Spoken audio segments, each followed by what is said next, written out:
Hi, and welcome to this week's Three Legs, Four Wheels F1 podcast. It's Paul here with... Dan. Chris. Lee. Oh, cheer up, will you? I'm cheerful, I'm just full of cold. Ah, right. Man up. So, no, wait, hang on, I'm not allowed to say that anymore. Man flew up. Yeah, anyway, Formula One. Formula One. Russian Grand Prix. Controversial, apparently, but not really. Controversial in that there were team orders where Valtteri Bottas was asked to move over and allow Lewis Hamilton to take the lead, therefore maximising his championship points. Not really a race as such for the win, but it's not. A lot of people are acting like this is the first time we've seen team orders in Formula One, and Lee put up a really good poll on Twitter. How are those results looking? Asking you to do some single-handed searching. I'll go for them. Keep talking. Because Lee put up a poll on Twitter that was basically like, what do you think of the Mercedes team orders? I agree with them. No, I don't agree with them. And I think the third option was, I don't like it, but I get it. It was Merck was right. Merck was wrong. Merck was right. Was spelt where Merck as right. Merck as right. Yeah, it's a little known spelling. It's the Lee Stevens spelling. Yeah. I don't like it, but I get it. 22% of people said Merck was right. 23% said Merck was wrong, which I was quite surprised by, to be fair. Yeah. And 55% said they don't like it, but they get it. Well, I'm part of that. I mean, don't like it, but Yeah. It's a necessary evil. There are two championships at stake. It's team sport. To use Toto Wolff's words, not in his voice this time. Oh, go on. No, but he would rather have been the baddie. I'd rather be the baddie today than an idiot at the end of the year. Yeah. And I completely understand that. You want to make sure that you maximise as much of the advantage as you can whilst it's still open. The championship is still open. Okay, there's now a 2-race lead in the championship essentially for Lewis Hamilton over Sebastian Vettel. People need to remember Kimi. Well, yeah, Kimi Räikkönen was 17 points behind with 20 points left. Yeah, in and two races, yeah. And he won the world championship by a point. Yeah. I mean, I saw somebody posting somewhere saying they were comparing what happened to match fixing in football. The only similarity I could find is it originated in Russia. well, Yeah, no, it's not the same as match fixing. It's not because No, it isn't. no, because it's a team. Essentially, what you're doing is a team sport. I mean, Ferrari have done it. Cycling match fixing then. that's a Exactly, very yeah. good analogy. That's Yeah. an amazing analogy, actually. Yeah, we're using cycling as teams, but people saying on one, it's quite an extreme end of the scale that the World Championship should be voided because it's it's being done, it's been orchestrated over the radio rather than on the track. Ferrari literally Yeah. fixed whole seasons. 3 World Championships I can remember of Michael Schumacher's were where various teammates were asked to just move aside for him. Yeah.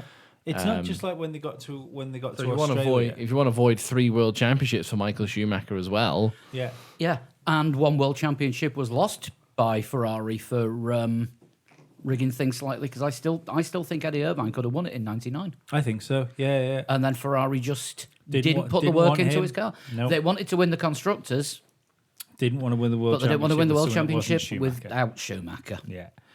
I mean, realistically, when you think, anybody that thought Merck were not going to arrange Lewis Hamilton to get in front of Bottas, I don't know what to say to you. I don't understand how you can be so into Formula One that you would listen to podcasts every week, but yet so out of touch with the sport that you wouldn't understand that would happen. The only way I mean, that there might be Bottas was going to win that race was if there was 3 or 4 cars between him and Hamilton, and it wasn't possible for him to swap Yeah, places. yeah. But if they were in a 1-2 situation, or even if they were fifth and 2, sixth, 3, or something like that, they would have been asked to. it wouldn't make sense as a team for that to happen. And I know Bottas has had.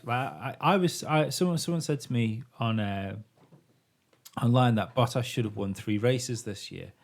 Now I can only think of one race that I think he should have won. Baku. Yeah. Bahrain, he should have stuck it down the inside of Vettel and didn't. Yeah, and did it. So, but that's- Australia, he should have won, but somehow just didn't.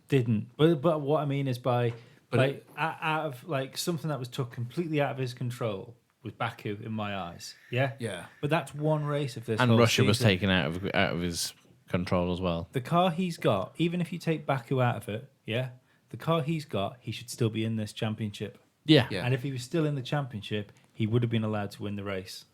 That's if Lewis Hamilton wouldn't have raced him and beat him, which, let's fucking be perfectly honest here, there's a massive likelihood of. Yeah, Lewis damaged his tyre, didn't he, overtaking Sebastian Vettel? I think that was bollocks for the radio. No, there was slow. So there was a replay. blister, but Yeah, yeah. I don't think it was. I think it was something to say to Bottas at that time. Yeah, maybe. I mean, we won't know. But I mean, quite candidly, Bottas has said that he expects it to happen again if they're in that situation Yeah. to maximise Lewis's points until the title is done. And even Sebastian Vettel himself turned around and said, well, it makes sense for them to do that. We did it when I was at Red Bull. Yeah, So, yeah, If we can quote Mark Webber, not bad for a number 2. yeah. exactly. That was at Silverstone, which was way before the Yeah. championship would have been decided. But yeah, team orders, when it comes to one driver fighting for a championship, they do come into effect. I can't think of the last time that one driver in a team had a chance of winning the championship and they didn't use the other driver to maximise the championship contenders' chances. I mean, look at It's not right. Abu Dhabi in 2016 when Lewis went rogue. Yeah. When he slowed up to try and get people past Rosberg, Yeah. who was behind him. There were team orders going on over the radio. I mean, it even got to the extent of Paddy Lowe coming on the radio and telling Hamilton to speed up Yeah. and stop backing everyone in. And he just came back with, I'm trying to win a championship here. Yeah. And he went into that race as de facto number 2 because it was pretty much Rosberg's to lose at that point. He didn't go in as number 2 because they were were the fighting only for ones it, that yeah. could have won the world championship, and the constructors was all tied up. Yeah. So But it was more or less Rosberg's championship to lose. yeah. to lose. But I know what you mean. I don't think that's the same situation. Well, no, he went against team orders, didn't he, by slowing up? Yeah. No, but I'm just saying, like even the team orders in that situation. That's such a freak thing, isn't it? To where you're having to try and back somebody into cars. Yeah, real weird I one. mean, it has happened a few times this year. You know, Mercedes have used Bottas to try and. I don't remember. I think it's because we're getting towards the sharper end of the championship now. But I don't remember too many people complaining when Bottas was asked to back Vettel up.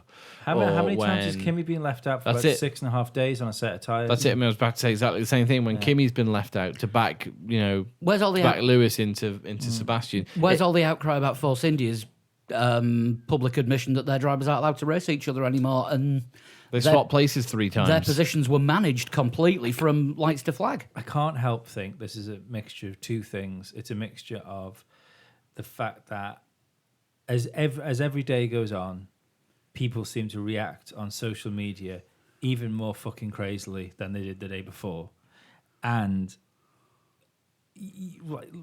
people either really, really, really like Lewis Hamilton, or they really, really hate him. So when you get two groups of people like that, you're going to get arguments. But I think even without the arguments,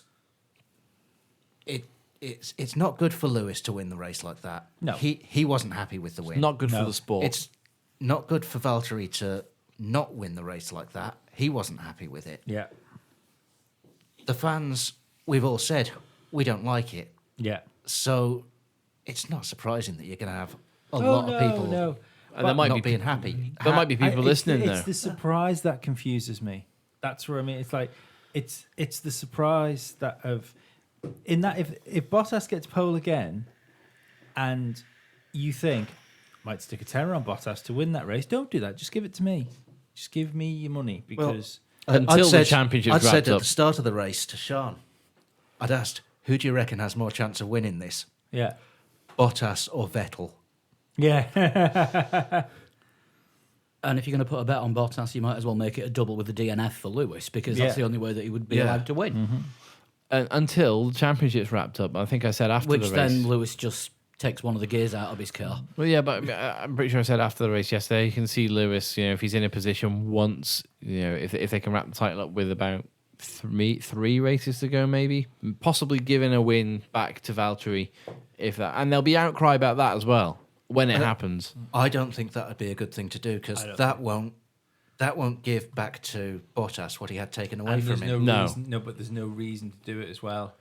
There's a If it's- reason to swap them for a Yeah, championship. if to it's just a give race, someone a win if for it's a some race reason. where Bottas gets pole, then let him go on and win it. Yeah. But don't forget, Lewis That would gave be giving him it back. 4th place, was it, back to Valtteri at Hungary last year? That was all down to being able to pass a car in front and Yeah. not doing it, and then they Yeah. did the Yeah. standard swap back. No, but even if he gets pole, and they're told, like, let's say Lewis is told not to race Bottas, and they just follow him around to the end, that is then race fixing. Yeah, but If- that is still team orders. No. But the thing is, there's something to win here. There's a world championship. If the constructors is done, and the drivers' championship's done, and then you use team orders, I think that is I think that's actually bad. Well, I Bottas, don't- Bottas and Raikkonen are still fighting for 3rd place. Oh yeah. No, that's a good point. It's a good point. Well made. I'm an idiot. You know, there is still something to play for at the end of the season because, yeah, like you say, third place won't be decided until No. probably Abu Dhabi, Yeah. and Lewis has never won a race in a season after confirming the world title. So I think that might change this year. Just because he's so on it. Like, I think, especially if Mercedes go into the next few races with the car advantage they seem to have pulled out of their fucking ass again. Kimi mentioned that, didn't he? Kimi was saying something on the radio. Where are the Mercedes? 1 and 2. Okay, but what have they got? And then he was asked to clarify that in the pit interview afterwards. And I don't know who asked him the question. He was just like, wasn't. They've clearly found something in their car which they didn't have a few weeks ago. Yeah. That's literally all he meant. It's a similar thing to Ferrari, didn't the Ferrari found some pace from Well, somewhere? I remember when Lewis said that, Ferrari got a trick Yeah. car. He didn't mean that it was tricks. But Yeah. I mean, that's the way it goes. If they're developing the car all the way through the season, at some point you are going to be in the gonna lead. ebb and flow. You're going to be in the lead of the development race, and then you're going to be behind. I did find it weird though that like that was so off in qualifying. Like it was so obvious that either Lewis or Bottas was going to be on pole. I did think that Vettel would be closer in the race, and he could sort of hang with them a bit, but Because there was the whole thing, wasn't there? They set up for race pace rather than. But he even though they set up for race pace, never once in that race did he look like he was capable of competing with them properly.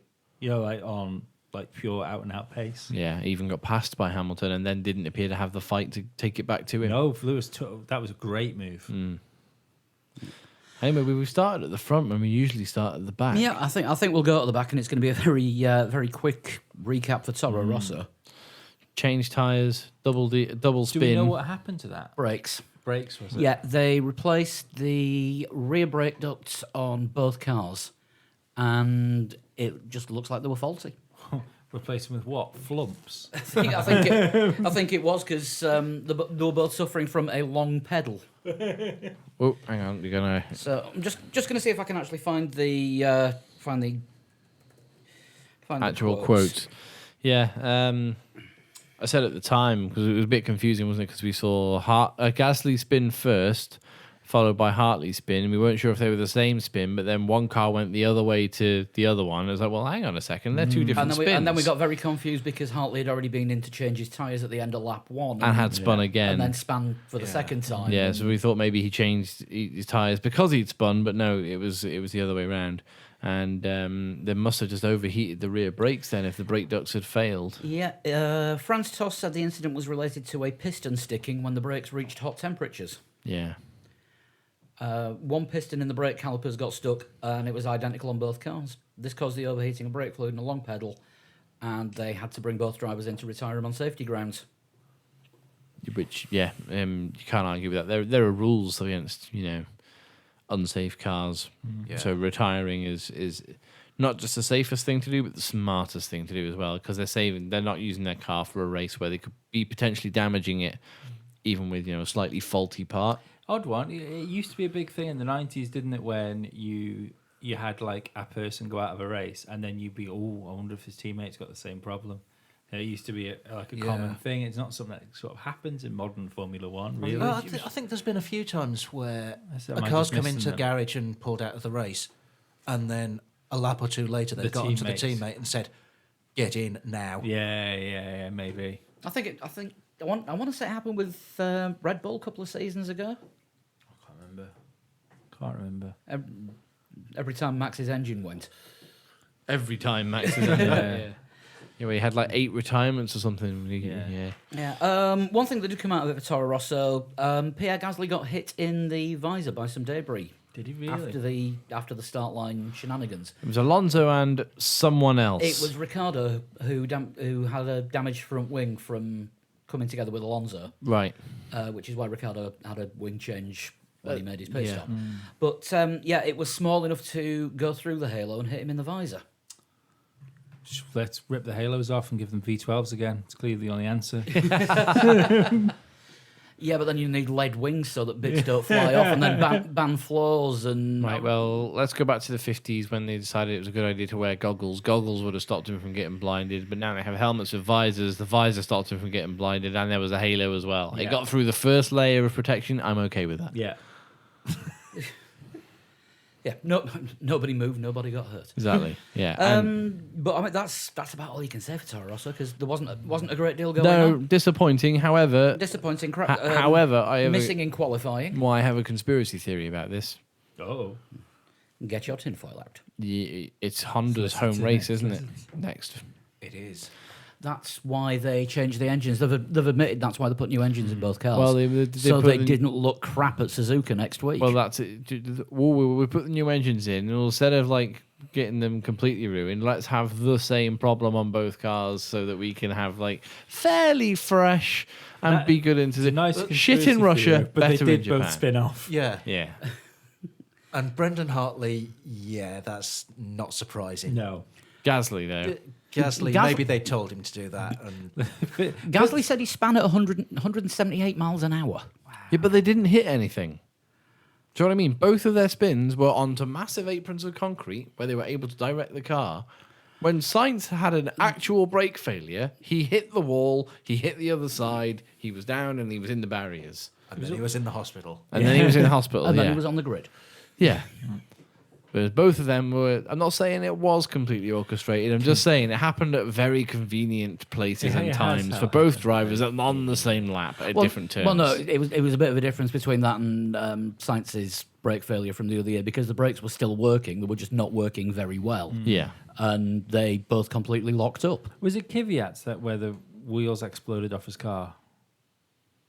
And both the wheels came off. Yeah, in China. Yeah. Yeah. That's my favourite car failure of all time. Or Hulkenberg's wing at Hungary, where basically it became a ski for him. Yes. Yeah, that was Yeah. good. But the two wheels coming off. I don't know, Grosjean's engine cover in the Lotus. Yeah, it was a good one. That was a pretty good one. Yeah, that was quite good. Or Ocon's engine cover, was it Russia last year when he lost his engine cover in practice? Oh yeah. that was also interesting. And was there someone whose front wing just exploded? That was Hulkenberg. No, Hulkenberg sort of fell off and got stuck under his wheels, so Yeah. he just slid along. But I'm sure I remember one just disintegrating. There was Jacques Villeneuve's rear Rear wing wing in I Australia was in his just gonna first say that. his first race at BAR. Yeah. That was pretty special. Just disintegrated. No, it just fell off. Oh, I don't remember. I don't remember Yeah, that. fell off on a straight. Yeah, it was on the the big curvy straight after Yeah. the chicane. It was on that. No, I don't remember that. Goody. Yeah, went into the next corner backwards.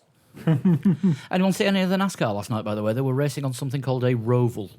A roval? A Yeah. road oval. A road oval. It was an oval course with a road course built into the middle. So they So they did a lap of the oval. did more or less a lap of the oval, less about 50 feet, and then went into the road and then went course. into the road course. And there was a couple of I'm- chicanes on the I'm- oval as I'm well. on board I'm with on board. this. Yeah. That's a fucking great idea. That is a wonderful I think idea. we'll be YouTubing when we get home, won't we? Yeah. Yeah, And then I'll first, accidentally watch stadium trucks because it's better. So the next obvious evolution of that is a roval cross, where you add a rally cross section to it as well. Like jumps and things. Yeah. Yes. I just thought the whole thing was designed by Scooby Doo. Anyway, who's next after Toro Rosso? Who is next after Toro Rosso? Perennial backmarkers for 2018, Williams. The only team not to have been best of the rest this year. Everyone else has been now. Even a mighty build needs a first brick. So if the best of the rest are Formula 1.5, I think Williams are Formula 1.6. Yeah. What can you say about Williams that hasn't already been said? They are about 10 races behind in terms of development. They are slow as shit, and the drivers, even though we can't really gauge how good they are, appear to also be quite shit. Yeah. Well, I think Sorokin appears to be shitter than Stroll. Which I'm By the results, surprised by the results in this race, that is true. Sorokin was 18th and Stroll was 15th. But usually, like, Stroll seems to have Sorokin under control in the races. Yeah. Well, yeah, because before they get into the car, it's like, hold my wallet, will you? And then he drives off. Sticks his wallet sticks his wallet just down by his pedals or Yeah. something. Cost him a second a lap. Well, I don't think Sorokin's short a bob or two, is he? I don't think he's short of a bubble. Yeah, but that means Sorokin's driving with 2 wallets and Stroll's driving with none. Yeah, but let's be honest that, Sorokin's home race, and he finished. He was last of the runners, and he was lapped twice. Yeah. It's quite poor. I mean, Not it's ideal. really poor, actually. So was Carlos Sainz and Stoffel Van Dorn. One thing I will Yeah. say Science has an excuse, but we'll get to that in a minute. to play devil's advocate for Williams, they have probably stopped developing this car fucking months ago. It was clearly like DOA as soon as we turned up at Silverstone, and even what they've done to sort the car out this year, because realistically all they've tried to do is stop it spinning off without them knowing it's going to do it. And that's even going in a straight line. But yeah, so you've got to think that even the stuff they've done this year is just sort of handy for both years. Do you know what I mean? It'll be something that they can focus on for next year. That's filtered down or filtered up to this year. Yeah.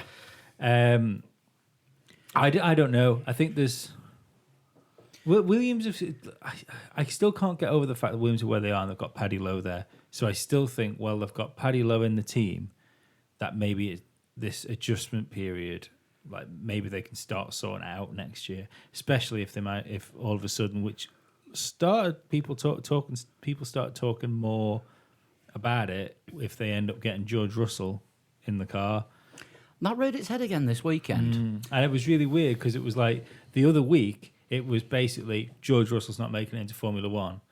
This week, when George Russell won the sprint race, the commentator was talking about maybe him going to Williams, and then they were speaking to Claire Williams about it as well. But apparently, Williams have said that or it's rumored Williams want 3 engines, which is like $20 million a year. Is that worth that? Would that be worth putting Not really.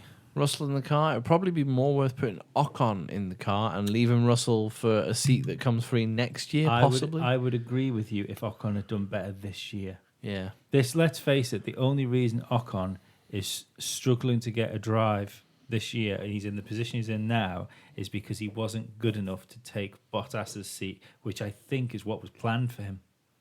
That's why Bottas was only given a 1-year contract last year, was in case they wanted to replace him for next year. Yeah. Well, Ocon was all on to go to Renault, and then Danny Ricciardo screwed it up by signing for him. Yeah.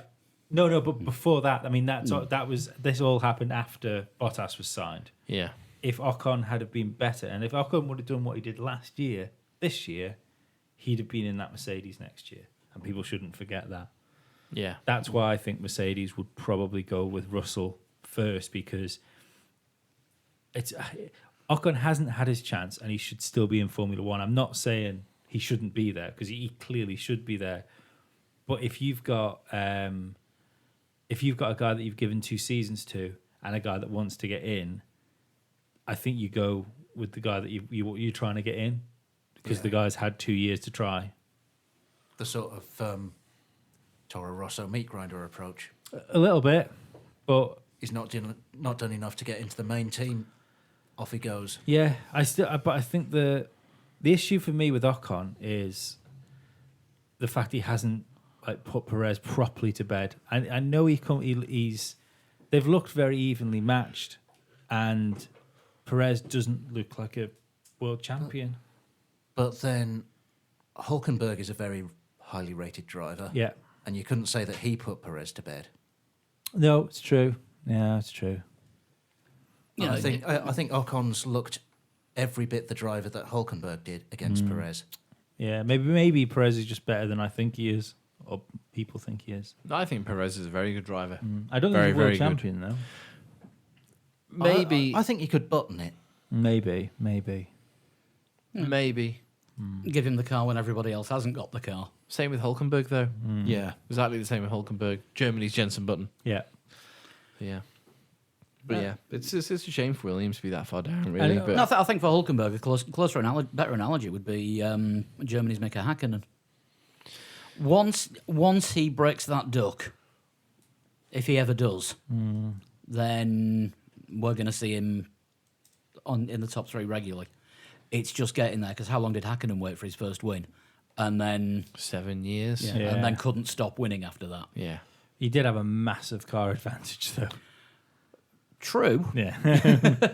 Well, no, at the end of the 97 season, he didn't No, really no, have a not the massive end of that, car, but- which is when he won his first Yeah. race.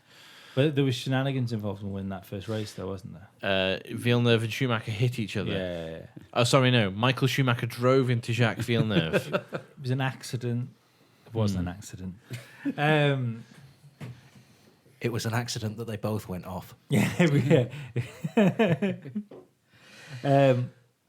What have we got next? I was going to say, should we just have done with it and move on to Yeah, McLaren? we can't talk about Williams for this long. Stoffel Van Dorn, I don't know, is he seems like his head has just dropped. I mean, he knew he was going anyway, but doesn't appear to be interested in finding a seat in Formula One. There's no rumours about him getting another seat anywhere in You any see- other team. You say he drops his head, and I'm sure it's all very sad for him and stuff like that, but he's still the same distance behind Alonso as he's been all year No, anyway. he was, I think, qualifying and race pace, he was much further back than he would have liked it would have to have helped been. Lando going quicker than him testing. And Alonso went quicker than, but then did anyone see Lando's quite spectacular spin during FP1? No. It was pretty special. Managed to slide it sideways, going around. What turn was it? It was, I think it was a turn coming onto the main straight. Managed to get it completely sideways, and then somehow rescued it. Got it straightened up and was just like, oh balls! I've ruined my tires. But yeah, luckily didn't put Fernando's car into the wall. Lando Norris is my driver of the weekend for his tweet during the race. With Max Verstappen. No, I always make time for my fans. no. Have you seen that? Yeah, it was good. He- Oh, I thought the Valentino Rossi one was quite good. That was quite yeah. good. What was excellent, where he put a picture of Vettel up saying checkmate from Ferrari when they got him under the pits. A couple of minutes later, he said, "This tweet did not age well." That's what you want. You like a bit of personality, don't you? I hope he'll have to carry that on in drivers. when he's full time at McLaren next year. Yeah. Yeah, well, they've got to give him the lobotomy, haven't they? So who knows? You Mind mean- you, Ron was there, so it was a very Ron thing, the McLarenizing of people, wasn't it? Yeah, that is true. Is he going to be he's going to be the first McLaren driver not to come through the Ron Ron era? Dennis. Yeah. I don't know. I Yeah, mean, Van Well, Dorn. Van Dorn's been part of the McLaren setup since the days of Ron. Yeah. I don't know whether Lando has or not, though. He's not acting like No, he because has. he won the BRDC thing since we've been doing this podcast, and then was signed to the McLaren Young Driver When Program. was that? whilst we've been doing this Pre-Ron? podcast. I think I'm pretty sure I think that was post Ron. Post Ron. I think. You post Ron. Post Ron, you post Ron. But Alonso 14th, Van Dorn 16th for McLaren. Alonso, usual diplomatic self on the radio. What That was it? amazing. Just like what was it? You're 3 seconds behind, 3 seconds ahead of somebody else, and 4 seconds behind. 4 seconds ahead of the car behind you. It's just like, mate, I'm 15th. I don't care. McLaren, when it comes to the drivers, they've both checked out. Yeah, but there's something really weird, isn't there, when you hear somebody that isn't English call somebody mate? Yeah. Apart from an Aussie, obviously, they're also allowed. Mate, I'm 15th. I don't care. Yeah, McLaren have checked out for this Did season. anyone see somebody on Twitter having an interview with Fernando Alonso, and they gave him a map of the Russian Grand Prix circuit, Sochi, and said, "What changes would you make to this circuit in order to improve overtaking?" Fernando took his pen and the Sochi outlay and just drew an oval. No, it was Max Verstappen. Was it Max? It was Max that did that. Ah, Yeah. I thought it was Fernando that did it. No, that was Max. During the autograph signings, when Stoffel wasn't looking, at the McLaren stand where they were signing autographs to people in the fan zone, Alonso was leaning over when Stoffel was speaking to people and drawing glasses and beards on Stoffel's pictures. Kimoa glasses, I assume. Probably.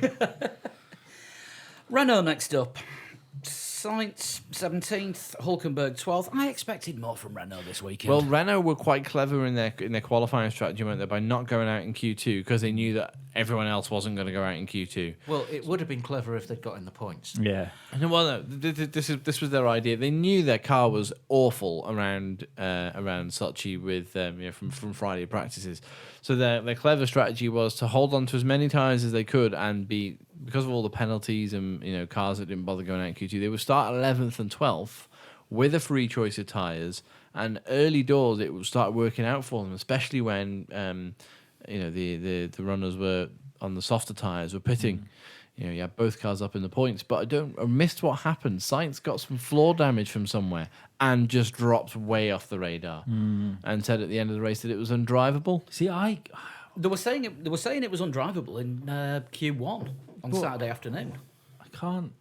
I don't know. I thought there was something strange with that because I can't help think that maybe that was a bit of a racing driver excuse or team excuse somewhere. Well, I think Sainz took the floor damage at the start when Alonso and Ricciardo were involved as well, and obviously Gasly's face. Yeah, and Stoffel Van Dorn did power past Carlos Sainz around that long turn 4, that long left-hand turn, which shouldn't happen if you're Carlos Sainz in a Renault, or you're Stoffel. You shouldn't be overtaking people.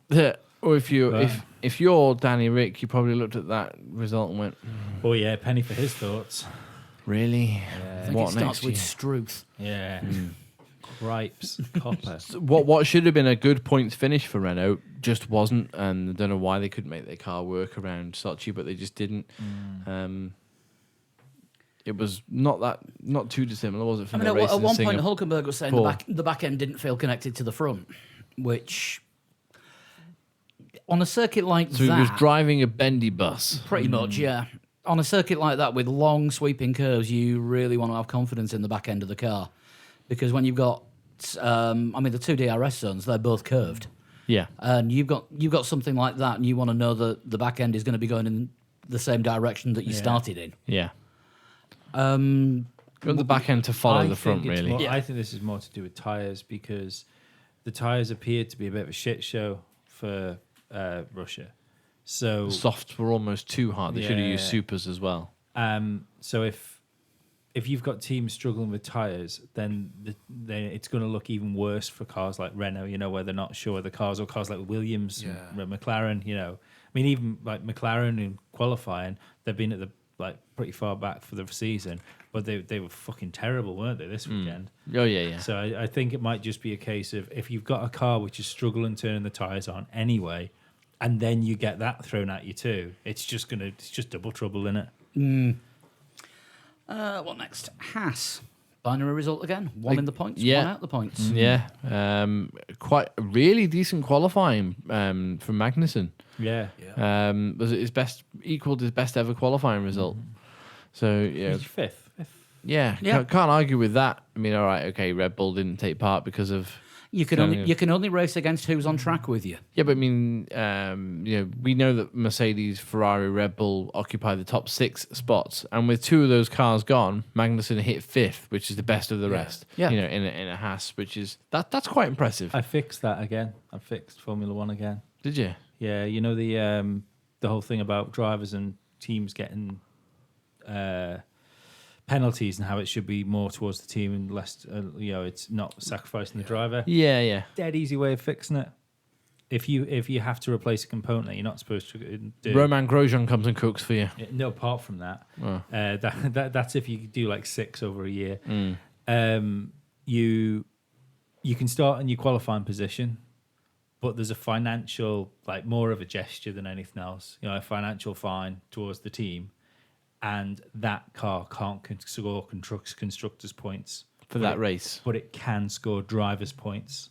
And then that way the team takes the hit and not yeah, the driver. yeah, no, that that's- makes perfect sense. Yeah. Yeah. That does make perfect Done sense. again. You have. Again. Listen to that, Ross Brawn, Sean Bratches. Yeah. Do we know if Chase Carey does podcasts? He might do. No idea if Chase is listening. Hello, Mr. Carey. I think he does the radio. He just picks up the signals from the Tash. I like. Depends which way he's facing, I suppose. Which way the wind's blowing. But no, Haas. They started the race quite well. They both qualified up in the top 10, but they did drop back a few places. But you can't really complain about Magnussen's race. Grosjean did the Esteban Gutierrez thing of just slipping outside the points. Well, are we doing a little? Have we got anything down for talks about driver movements in the news? Well, Or should we no, I talk just about thought that was well, going to come about because I mean, I've written Haas have announced same lineup for next year. how we feel. disappointed, I'm a bit disappointed. I'm glad Magnussen's there. but I think that Haas were waiting to see what Ferrari were going to do with Giovinazzi because this happened the day after Giovinazzi was announced at Sauber.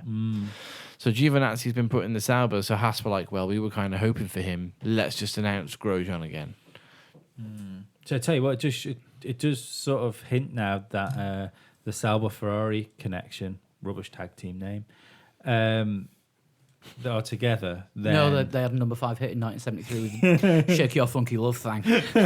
Marcus Ericsson played bass.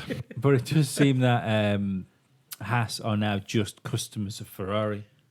Yeah, rather than being the spec team. Special relationship. Yeah, sort of that's team. it. Yeah, unless they I become. think that is a good thing for them because they'll be going into the 4th season and they're flying the nest. They can do it on their own. I agree with you because Haas has been such a serious racing team. You know, it was NASCAR, isn't it? That Yeah. come from. I feel a little bit cheated that like an established racing team comes into Formula One and then becomes the bitch of another team. Yeah. Yeah, You know, exactly. Yeah, somebody who sort of apparently knows what they're doing comes in Yeah. and then gets told what they're doing. yeah.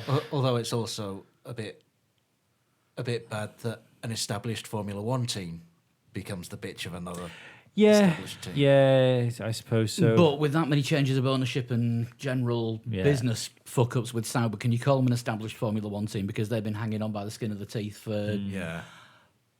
since BMW bought them out? I was just. But, I mean, this is looking all right. For Sauber next up. No, they're not actually. Sauber hasn't been Sauber since BMW buyout. Yeah, Yeah.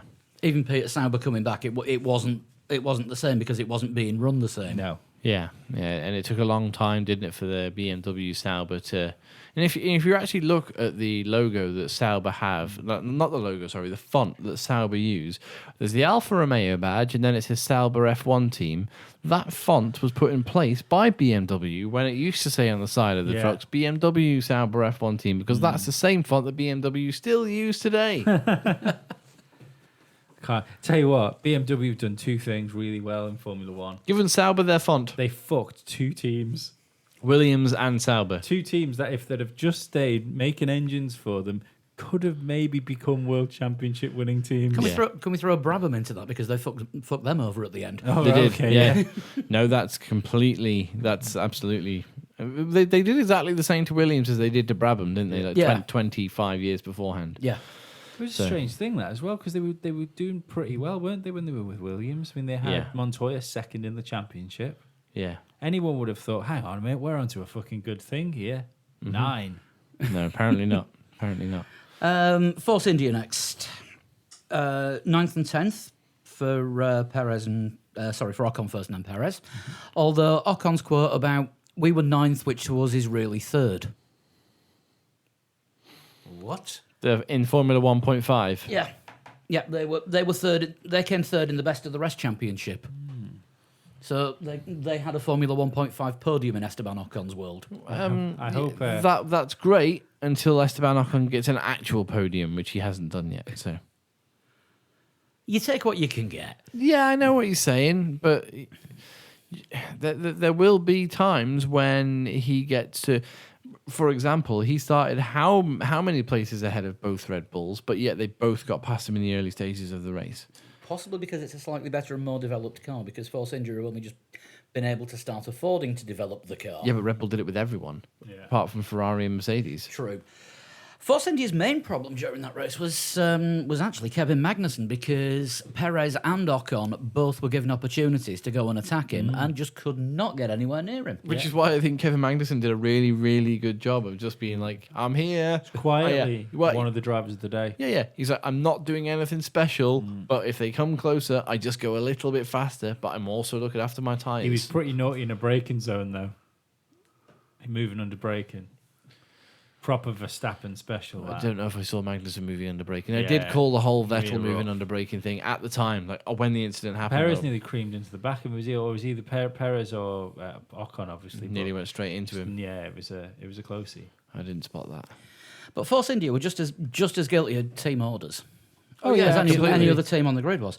It was just that their team orders were a little bit more confusing, because for about 8 consecutive laps, they were going to swap places in 2 laps' time. To be fair, they have to have team orders, otherwise they don't finish races. Yeah. Yeah, well, that's what Paul's saying with the whole sort of team Yeah. order thing. Like, you know, was it Perez who asked nicely if he can overtake?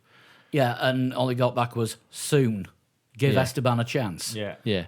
And Yeah. that's when we had the okay, you've got 2 laps to pass Magnussen. You've Yeah. still got 2 laps to pass Magnussen.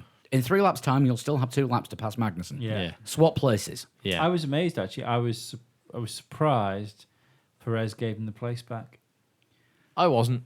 Only because is he confirmed for next year? No, they haven't. All right. They haven't officially confirmed anything, but I saw an interview with Otmar Schnafnauer on Saturday, Basically confirming. basically confirming what it's going to be for next year, because they've said they'll happily take Esteban Ocon on as reserve driver. Right. Although they've not announced what their lineup's going to be, and I think we're all meant to be shocked when they officially announce that it's Stroll and Perez. So set faces to stun. Yeah. Interesting. So we don't really know what the lineup's going to be next year. Wink. See, that Yeah. that suggests to me that George Russell isn't going to get a drive in Formula One, because I'd have thought that. I thought it would be Williams if he goes anywhere. Well, yeah, but I'd have thought if he does go to Williams, then Ocon would probably be reserve driver at Mercedes. It suggests to me that Ocon might still have a chance at Force India. Mm-hmm. Because, They're keeping his name in there. well, everyone knows that Stroll is in Force India next year. Yeah. The chances of that not happening are, yeah, that's a done deal. So, logically, you'd say Perez is going to be the other seat. He brings the Mexican money. But if they've not announced it, why not? Yeah. What's the delay? I think that you could. I mean, we keep saying Stroll's a done deal, but I'd say the same thing with that. You know, if it would be something else for Stroll to talk about in interviews if he'd been confirmed for Force India. He was kind of alluding to it on Saturday on the F1 show, which Sky very kindly showed instead of showing the F2 race live. Gits. 20-minute tape delays, yay. Made the mistake of not staying off Twitter until I remembered. Oh, was it not live? No, they showed it No. 20 minutes. 20 minutes It says delayed. it's live, but they lie. They didn't even put up the pretense of it being live on Saturday. Oh, right. No, it was the race set off. Race started at 2:45, and Sky started showing it from 5 past. Bomb. So Stroll and Sorokin were Sky's guests on the F1 show at the weekend, and they were asking Lance Stroll about has his dad buying Force India or being a major part of the consortium that's bought Force India, because it's not just Lawrence Stroll that's bought it. Has that affected his relationship with Ocon? It's like, oh, no, we're still friends. We've always been friends since we were karting together, and we will remain friends next season, regardless of what happens. And he might as well have said wink at the end of that. Yeah, exactly. Yeah. So, everyone's alluding to what's happening. I think. Yeah, but if the fact that no one's confirming it means it's not a done deal. Don't forget that the Force India buyout is still going through the High Court. And that seat could end up going to Mazipan. Yeah. Now that'll be a tranquilizer for all of us. Or Latifi. I can't see Latifi getting a Formula One drive in the next couple of years. I mean, something's going on because they keep like Williams. Almost, I'd say if anyone's alluded to something, Claire Williams alluded to the fact that they're going to be a complete driver change. The way she was saying we're assessing drivers and we have a number of drivers that we're looking at. That suggests to me that there'll be 2 new Williams drivers next year. Yeah, I think Sirotkin's over with at the end of this season. Oh yeah, he hasn't done enough to keep a drive, No. regardless of where it is. I mean, It just depends on money, doesn't it? And whether Mercedes does are he going bring to a lot of plan money in? SMP He's got racing. the SMP money. Right. But And whether or not Mercedes are going to start ploughing a lot of money into Williams as not a junior team as such, but like preferred customer. a technical relationship, Yeah. technical partnership. And there's also the question of Markelov being there or thereabouts and the money that he's got behind him. But the downside to him is, of course, he's Renault. Yeah. Yeah, I mean, I suppose it depends how long those deals last for, doesn't it? Because the junior drivers are junior drivers for certain teams. But look at Lando. McLaren had to put him in the car or lose him. There's always an end point at these things. Markelov, I can see coming into Formula One because the performance he put on in GP2 in front of the Russian crowd. You've got to think there's an extra zero coming on the end of his fucking money. 19th to 1st. I mean, It's absolutely exceptional, that race. you don't see that in Formula One very often. Oh, apart from Russia. Yeah. But you know what I mean, though. That when you look at the people that are there, and Russia aren't afraid, or Russian backers aren't afraid to stick some money into a Formula One driver. We've seen this before. Yeah. Yeah.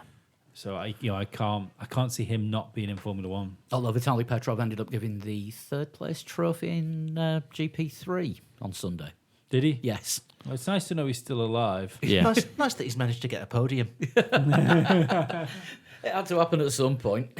But yeah, double points finish for Force India though. It's given the fact the financial turmoil they found themselves in only a few weeks ago. It's still a pretty good result, and it's more points on the board, which lends more gravitas to Carlos Sainz, saying that still sure that they're going to be a threat for 4th place come the end of the season. Well, they got double points, Renault got none. Yeah. Yeah. Yeah, if they're leaving the race in a better position than where they started, in a better position than the team that they're chasing down. It fucking chewed my head up for a hot minute though when Schnaffneuer was talking about McLaren being just ahead of them in the constructors. I was like, hang on a minute, what? How is that possible? I get it. Yeah. They reset the points. Yeah. Although press releases from the team still come out saying Sahara Force India, as we found out, as I found out today, because letterheads. finally Force India have actually got round to sorting their media access site out. Good stuff. It's only taken 18 months for them to do it. 18 months and a company buyout. But we now get the Force India press releases. Do we get Sauber press releases? Yes, Were they very positive today? they were. They should have been, given that Charles Leclerc did win that race that Esteban Ocon was talking about. Oh, that was so smooth. Sauber win the best of the rest trophy this week. Yeah, that's a Leclerc win. If Esteban Ocon got 3rd, Yeah. and I tell you what, he did that on merit. That pass on, was it Magnussen? Yeah. He passed Going round the Magnussen. outside, the long way Yeah. round. Good yes. God. I was like, this is going to end in tears. One of them's going to lose downforce. No, it didn't. They both stuck it out, and Leclerc did a pass. The only other person I can remember from yesterday's race doing a pass like that was Hamilton on Vettel. Big shrug. I don't think we're in any doubt as to the fact that Charles Leclerc is the real deal. Yeah, he looks I it, doesn't he? Yeah, and ever since he's been given that Ferrari drive, he's perked up a bit as well. That Much like speaks volumes as yeah. well, because sometimes people go off the boil, a la Perez when he got the McLaren drive. yeah, much like Stoffels dropped his head. I think Leclerc sort of raised his game a little bit. An interesting point I did spot whilst looking through the lists of things today. If you look at both Sauber drivers, fastest lap of the race, given that Ericsson finished 13th and outside of the points and Leclerc finished 7th, Ericsson's fastest lap was 0.2 faster than Leclerc's fastest lap. Really? Yeah. But he put the hypers on right at the end of the race. Right. So I think, Right, so that would have done it. yeah, I think he did like 8 laps on I hypers feel a at the bit end. sorry for Ericsson because I think he deserves to stay. Like this It's is his probably- first season that he deserves to be stay, in Formula One. and he's out. Yeah, Yeah, he's got a drive by default for the last 3 or 4 years. yeah, And now he's actually showing that he's capable of being an F1 driver. yeah. Now he's out. Yeah, now he's going to be doing simulator work and maybe the occasional Friday morning. But the thing is, much Unless Ferrari want to put, I don't know, Callum Islet in the car or something. much like Fried squid. much like Renault sort of fell backwards, Ericsson fell into that as well and went backwards a little bit through the race. But Charles Leclerc didn't. No, He put himself into 7th place. All right, he got passed by both Red Bulls when they came through, but the Sauber's not even supposed to be a close match for the Red Bulls. no. But as I said at the end of the race on Sunday, even though he finished in the same position that he qualified in 7th, He made he finished behind 2 cars that started behind him, but he also finished in front of 2 cars that started in front of him. yeah. So that is a net gain because the Red Bulls naturally are 5th and 6th. Yeah, It just shows the gains that not just Leclerc but Sauber have made as well. Yeah. I mean, we're talking about Sauber as taking a position, as Dan was saying before, the best of the rest. And the only team to not do that now this year is Williams. So it just shows that the rest is now 6 teams. yeah. I really think we were robbed with something with the Red Bulls. You know, the more I think about the qualifying, because I think certainly Verstappen, looking at the pace he had, and probably Daniel Ricciardo, if he hadn't suffered that damage, they could have fought there for a win. I think. It's possible. We had was it Robert Ivan listener was asked about why Verstappen didn't just stay out on those tires and hold track position.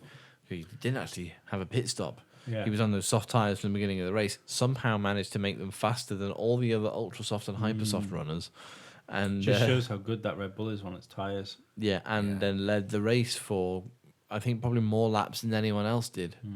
Think so. Could do with Sean for the stats. I think they probably could have done with bringing him in a bit earlier. To be fair. Just to give him that stint to do something. But then again, it seems that the ultras didn't work for the Red Bull too. Yeah, they'd only had 1 session running on Ultras because he'd only got 2 sets with him for the weekend. And I think it was a toss-up for if the softs can hang on long enough to make it worthwhile putting the hypers on at the end. And the extra speed with the hypers is going to be enough to close the gap to Kimi. We'll go for that. If the softs are starting to let go, we're going to have to bring him in on the Ultras, which is completely and utterly untried. And we don't know how that's going to work. And I think if they'd have brought him in 3 laps earlier, Yeah. then we'd have seen him closer to Raikkonen at the end. Because he was about 12 seconds back come the end of the race. Yeah, he did ease off in the last few laps because he said the tyres were starting to let go because I think he pushed them a little bit too hard when he first came out. But if he'd have stopped earlier and had a little bit more tyre management, because Max is usually pretty good on tyres, and he can get speed whilst managing the tyre life. Yeah. And if they'd have given him the extra 3 laps and said, just don't go 100%, just manage your tyres a bit, and the gap will come to you, then we'd have probably seen a closer finish. But it was just the wrong strategy call. Yeah, I think it's more a case of they happened to have our tyre, which really worked well with the car, and then, like I'm saying about the shit show of the tyres, the others just didn't. Yeah. So, I mean, everyone was quick. Everyone was quick on the hypers, but there was a lot of teams seemed to, not get on great with the ultras. yeah. Yeah, I think Max was the driver of the day in our blog room, wasn't he? Yeah, After he a was little bit of he was the discussion. official driver of the day as well. I don't think there can be much argument for that, can there? Really, scything his way PlayStation style from 19th to No, it was a 8th in the great first drive, 5 absolutely. laps or something. Yeah. I think honourable mention for that is Leclerc as well. Yeah, we said that We said, yesterday. we said that on the blog. Yeah. Danny Rick, he had his race spoilt by lap 1, turn 3. Yeah, he was still still on it a little. He just was not as on it as He was as fast. Max It's was. just that he didn't have the grip because he'd lost part of his front wing. Well, Yeah, yeah, and He Red didn't Bull. make the overtakes. I think he got most of his places during the pit stops, didn't he? Yeah. Yeah. yeah, and Was he went most of the race as well with that wing, didn't he? Yeah. Yeah.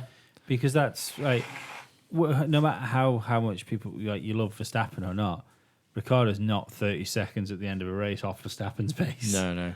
The interesting thing about why Red Bull swapped their power units out as well it's foresight for the remaining races, isn't it? Where they think they've got a chance of winning, They think they've got a chance from Mexico, don't they? so they put another Yeah. B spec engine in the pool because they know that the C spec's not going to work around Mexico. Because of the thinner air at altitude, the B spec has different air intake qualities. And they think that's going to be one of their last chances to win a race this Yeah. year. Understandable why they've done it. Pain in the arse that they do, or that they're forced to do things like that. But yeah, your suggestion's far better. Yeah, it's a shame. It's just a shame that things like this, that Formula One's like this now, isn't it? Really. The engine penalties are just getting ridiculous. How do you guys feel about cars which have got such like big engine penalties?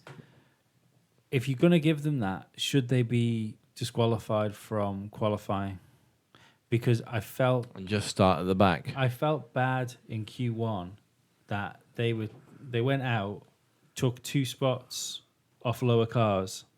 You know that could have got into Q2 for a change, and they went into Q2 with no intention of running.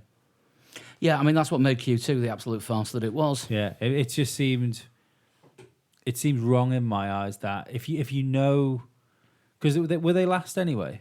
They weren't last. 18th and 19th with Hartley behind them, I think, wasn't it? But the back of the grid was basically made up because of penalties, wasn't it? You were in Yeah. your position because of penalties. So would they have still been in this position they were without running Q1 or? Yeah, because it was all Yeah. down to who went out when at the start of FP1. Yeah. And McLaren actually won that race by getting Lando at the front of the queue and having to sit there for about 5 minutes Yeah. waiting for the lights to change. Yeah. So because they went onto the track first, they got the Lesser penalty. they got the lesser penalty and they started at the front of the naughty step. Yeah, I mean, it would be a tough rule because obviously if you've only got a 5-place grid penalty and you can get pole, you start on in 5th, aren't you? But because of the rules where if you change more Yeah. than one engine component, you are starting at the back of the grid. Yeah, that's the thing. If you're going to do it anyway, it should just be made up because of that. Or you have to qualify. Well, Make it a rule that you have Yeah. to. yeah, but you just Some kind of 107% thing. Oh yeah, yeah. So that you don't have people sat in the garage going, "Yeah, I'm not going to bother." Or just slap an installation lap in. yeah, but So. But this is the thing. They'll always find a way around the rules. Yeah. Always. You know, this is why Renault didn't go out in Q2. Just in case they were too quick. Yeah, but that the two solutions aren't they? That you either get your qualifying position and you don't score constructors points, or you don't qualify if you have to replace parts. There has to be. There can't be because at the minute we've got this sort of wishy-washy middle ground. Yeah, because I think what F1 won is for a full Q1 session Yeah. where all 20 cars are taking part in it. And yeah, it does mean that cars that aren't suffering penalties, they're going to be finishing 19th and 20th on the timesheets and then starting a race in a position that they would have got from being in Q2. Yeah. Are they thinking about doing new quali anyway? That's the thing. We'll talk about this in a minute because there's been talks of changing the qualifying format for next year, which we'll get to after we've done the top 2 teams. Yeah, Well, we sort Go of for it. already More or less have. Kimmy was nowhere. which was disappointing, but it's been a little bit of the story of 2018, hasn't it? He's either been on it, sort of middle Or of off the, it. yeah, middle of the season he was on pace, if not faster than Vettel, and then the beginning of the season he was way off, and now he's coming towards the tail end again. He seems to just start dropping back a little bit.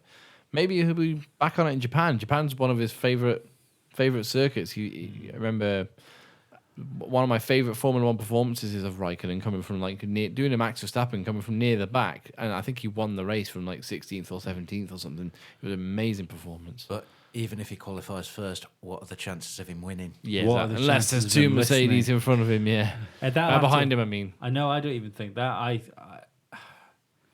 I think they'd pull him back to fourth just to give Vettel more points. I think it would have to be a sticky wheel not to stop him winning the race. If he was still in the lead, and it was past the pit lanes, I think you could say whatever you want to him over the radio, and he's going to finish in that position if he can do it. Yeah. Because he's got. What I was surprised by was Paul Di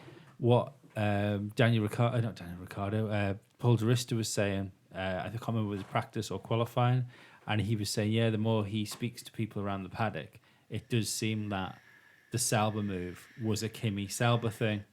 You know, like you were saying the other week, weren't you? And I just thought that was it. Just sounded like a story to me, that. But you know, if that is the thing, and he's got that through, that's just what both parties want to do. I can't see him passing up his last opportunity to win in Formula One if he had it. Yeah. Yeah, I would agree with that. Seb, we've already spoken So about. we've already spoken about Lewis. Didn't like being given the win like that. No, but he leveled up again, though, didn't he? I mean, fought Vettel when he knew he was behind him after the stops. Thought, well, I've got to fight now or sit back and fight at the end of the race. Made quite a, I wouldn't say spectacular pass, but an interesting overtaking maneuver. Again, just the only other person we saw do that was like Charles Leclerc. Yeah. And Max Verstappen. I think Max probably overtook there as well at one point.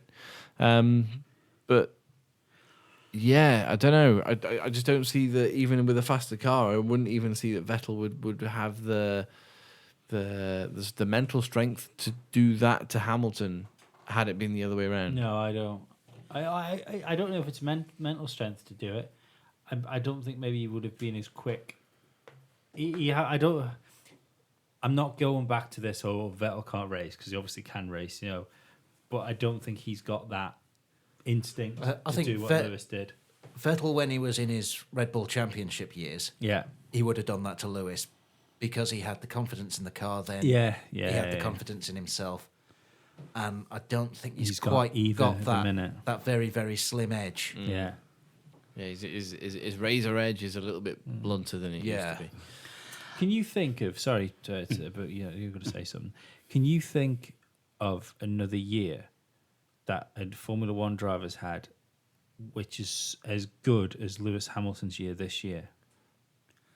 Nigel Mansell in '92, but that was purely car. That's what I mean. Like, as an actual driver performance, I can't think of it. The only thing I can think close is Alonso's first World Championship against Schumacher. Yeah.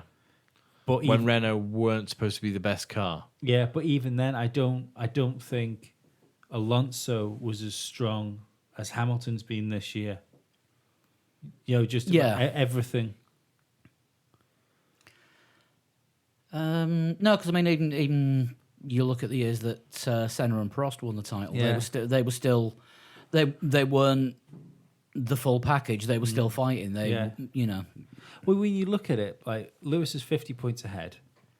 Vettel had the best car for the majority of the season, I think, or if not majority of the season, an easy half so far up to now. Yeah. I now think that Mercedes have come out on top with the car, and I think they now have the better car. Well, I think we'll have to wait and see, because everything's been track dependent this year, hasn't it? Yeah, they definitely had the better car at Russia. Yeah. But like, he's considering that, like Vettel and Hamilton right now, if you've got to take Alonso out because of the car he's got, but Vettel and Hamilton are like Prost and Senna, if you like, at the moment, or Schumacher, Hakkinen. The big guns. They're the best drivers on the grid at the minute, which have got the machinery to win championships. Yeah. And Hamilton's put the fucking manners on him. He really has put the manners on him this year. And I think he'd have done it the other way around as well, had Hamilton been in the Ferrari and Vettel in the Mercedes. I think he'd have done it last year. Because last year, you could argue that the Mercedes and Ferrari car went, like, when Ferrari's been ahead of Mercedes this year, it's been a similar gap to last year. with Mercedes and Ferrari. So I'd argue that Hamilton would have probably won the championship last year in a Ferrari if he'd have had it. Possibly, but yeah, I think we could actually be looking at one of the most dominant championship wins. Certainly not in terms of points gap, and wins. or winning every race in a season, or finishing on the podium in every race in the season, but just in terms of what he's done to his nearest rival. Yeah. Then Does this make what Nico Rosberg did even more special? Yes. If we know that Hamilton think can so. do this, and he somehow didn't manage to do it against Rosberg. I think Rosberg was 3/4 of the driver that Hamilton is, and so deserved to win one title to Hamilton's. Yeah, and 3. Yeah. One thing you've got to remember is that year is the Christ Almighty, the way I'm talking here, you'd think Hamilton was Jenson Button. You've got to think of all the mechanical issues he had, not just Yes, like. Malaysia for me that year was a turning point when Hamilton's engine went bang. But I But mean, What people forget is the FP1 problems he had. yeah, He missed so many practice sessions through that year, and I think Through that mechanical was- problems, Yeah, I think yeah. that was a big thing. But it swings and roundabouts, isn't it? it is. Of course, it is. I mean, you can't blame it. You can't praise it too much. I mean, it was the Japanese Grand Prix last year, wasn't it? After what happened at Singapore with the 2 Ferraris, they retired Vettel on like lap 2 with a spark plug issue or something. And it was just like, if the championship hadn't already swung Hamilton's way by the time the race started in Japan, pulling Vettel out of the race with 2 laps on the board, that really sort of stuck the knife in, didn't it, and gave it a Yeah. good twist. Yeah. Hey, Lewis Hamilton is 2 more good years away from us sat around having the discussion of, is Lewis Hamilton the greatest Formula One driver of all time? I think it's a discussion that will need to be had. I do. So some people are going to get so mad, mad. The thing is, it is subjective because of the different eras of the sport. Yeah, But absolutely. it is a conversation that needs to be had before he finishes his career. I want to see Hamilton do. I think he'll probably finish his career with Mercedes, but I want to see Hamilton do something like go to Ferrari and win a championship, or go to Has he not done that with Mercedes? Mercedes. Knew they were going to have the best car. They wanted Hamilton because they knew they were going to have the best car come 2014. They got Hamilton because Yeah. they knew they were going to Yeah. have the best car. Yeah, well, yeah, exactly. But that's how they managed to sign him up. Sign now for 2013. Take a little bit of But it's pain in usually 2013. 2 teams, isn't it? People say if you can win a world championship in 2 teams, but we seem to be. Talking about him winning with 3. Yeah. Or maybe They didn't have the best car when he first went there. no, 2013. Yeah. yeah, No, but they knew knew for 2014 when the Oh, rule when the changes rule was happening. change, yeah, right. they knew when the hybrids came in. Because they had the blueprints and they were Yeah. like, we've got We've this got and we're this. going to be the best team. Yeah. And that's why Lewis To be signed fair, for though, them. they wouldn't have known what Renault had. Or they wouldn't have known what Ferrari had. I don't think they would have known they were going to be in the position they were They- in until they turned up on grid. I remember before 2014 starting, just 2014 season starting, saying that Mercedes are probably going to have the edge over everyone this year, and they did. They by a country Yeah, mile. we didn't expect it to be the fucking No, but the barn burner it was. for excuse me, for Lewis to truly be considered like one of the greatest greats, I think he's got to go to another team like Ferrari, or maybe even return to McLaren and do something. I'm not saying he's going to win a title with a McLaren as they are now, but just do something really special with another car further down the grid. Like, Win a title with a car that isn't powered by a Mercedes engine. yeah, Well, you can- win a title in a car that is not obviously the best on the grid. yeah. So this year, Right now, it looks like he might Right. be back in the best car on the grid. But Well, yeah, he's had to fight this year. and he's already 50 points ahead before the car's been the best car on the grid. I think this championship, if he wins this championship, I think this is this best. is the special championship. Yeah, I think but I think he needs to go to Vettel hasn't won a championship in a Ferrari. Alonso couldn't win a championship in a Yeah. Ferrari. If Hamilton goes to Ferrari and does it, then by all means, like he needs his own fucking pedestal. You know, I do think that might Up there happen. with- I think you might get a Ferrari, a Hamilton and a Ferrari. that's up there with Senna driving a shit Lotus and winning races. Do you know what I mean? It would be on that level. Heroes and villains then. Yes. Hero. I'm gonna go for Leclerc. Verstappen. It's a circuit you can't overtake on. And he overtook 14 cars. To be fair, the overtaking wasn't too bad. It wasn't as bad as it has been. No, It and was more most than of the last year because there was only one. Yeah. most of the overtakes weren't DRS either. No. My hero is going to be. Yeah, I'm gonna say Charles Leclerc for putting a Sauber in 7th. Yeah. Yeah. My hero's Toto Wolff because I like seeing people all angry and stuff. How about villains then? Valtteri Bottas for not moving out of the way sooner. Oh God, Lee's gone full on Hamilton fanboy. Toro Rosso's rear brake engineers. I'm going to say the obvious and just say the team orders because not that it spoiled the race, but it spoiled the race. Do you know what I mean? It nullified the race completely. Didn't spoil the race, but spoiled the racing. Yeah, spoiled the spoil racing. Twitter. Yeah, yeah.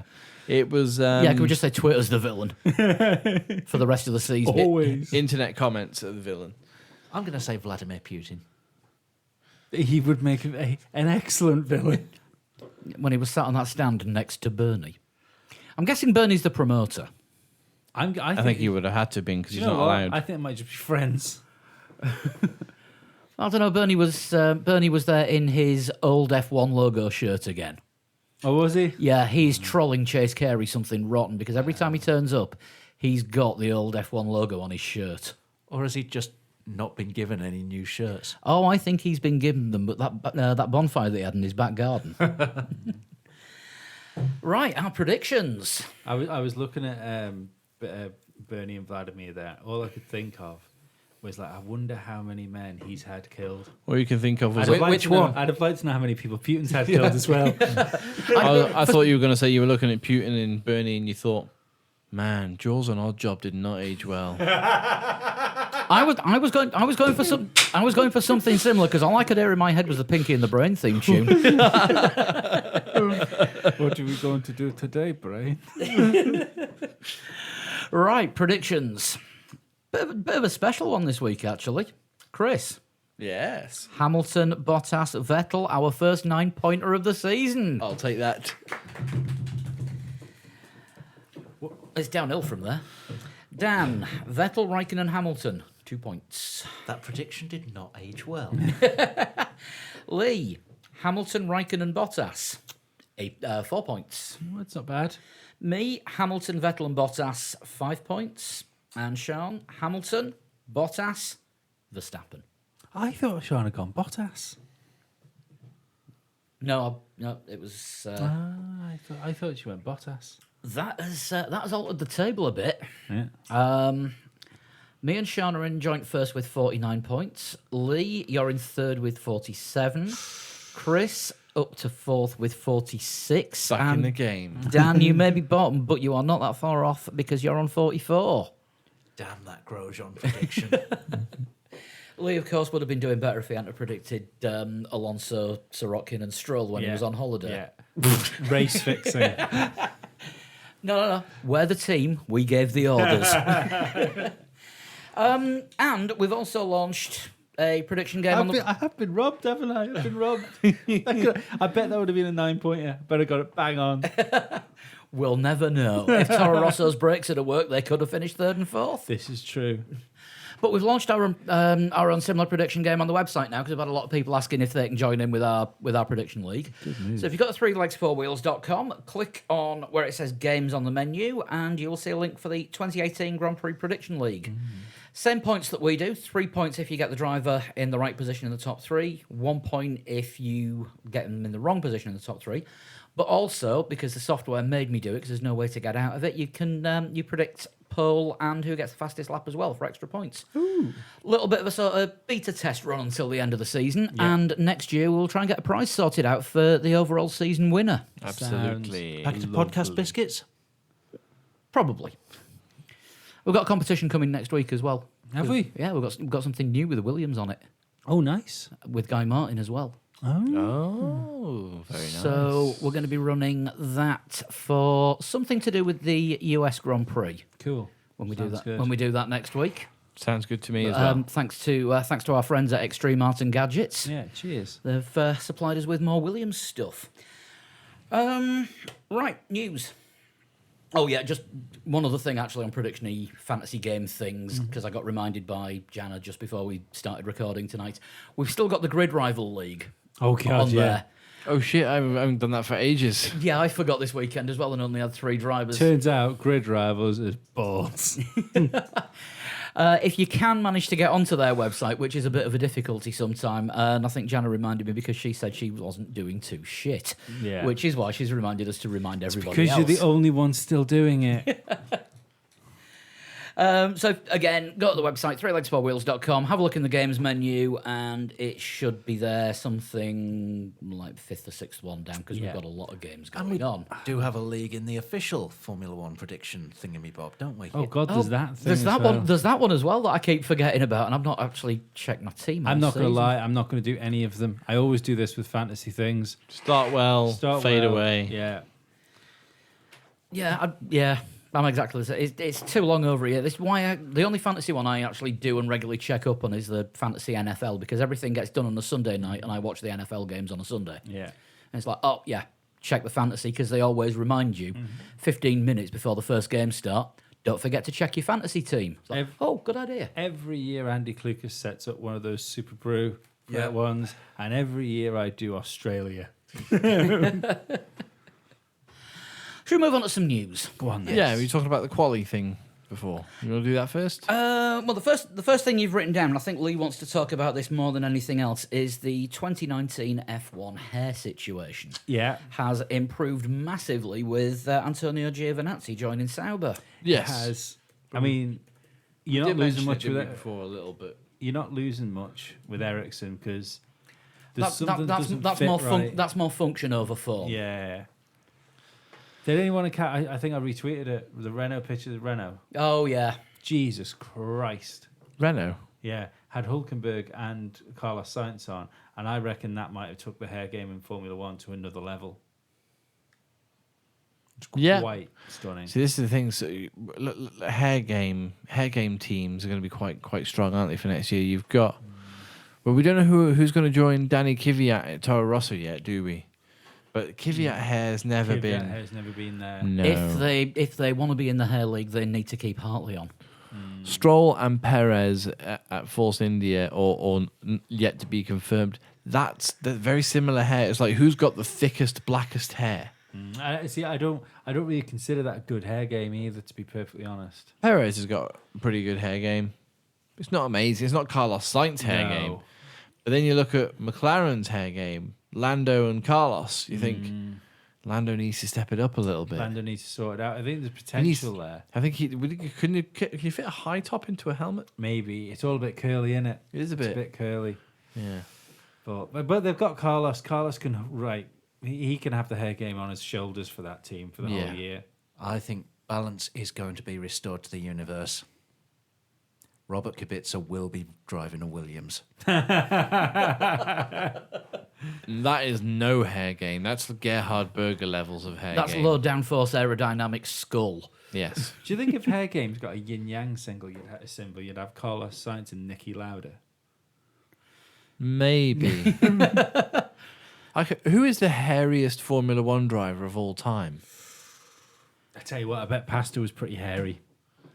No, but I mean, like I'm talking like hair, beard, like you. Have we ever had a Formula One driver that looks like Lee? Keke Rosberg.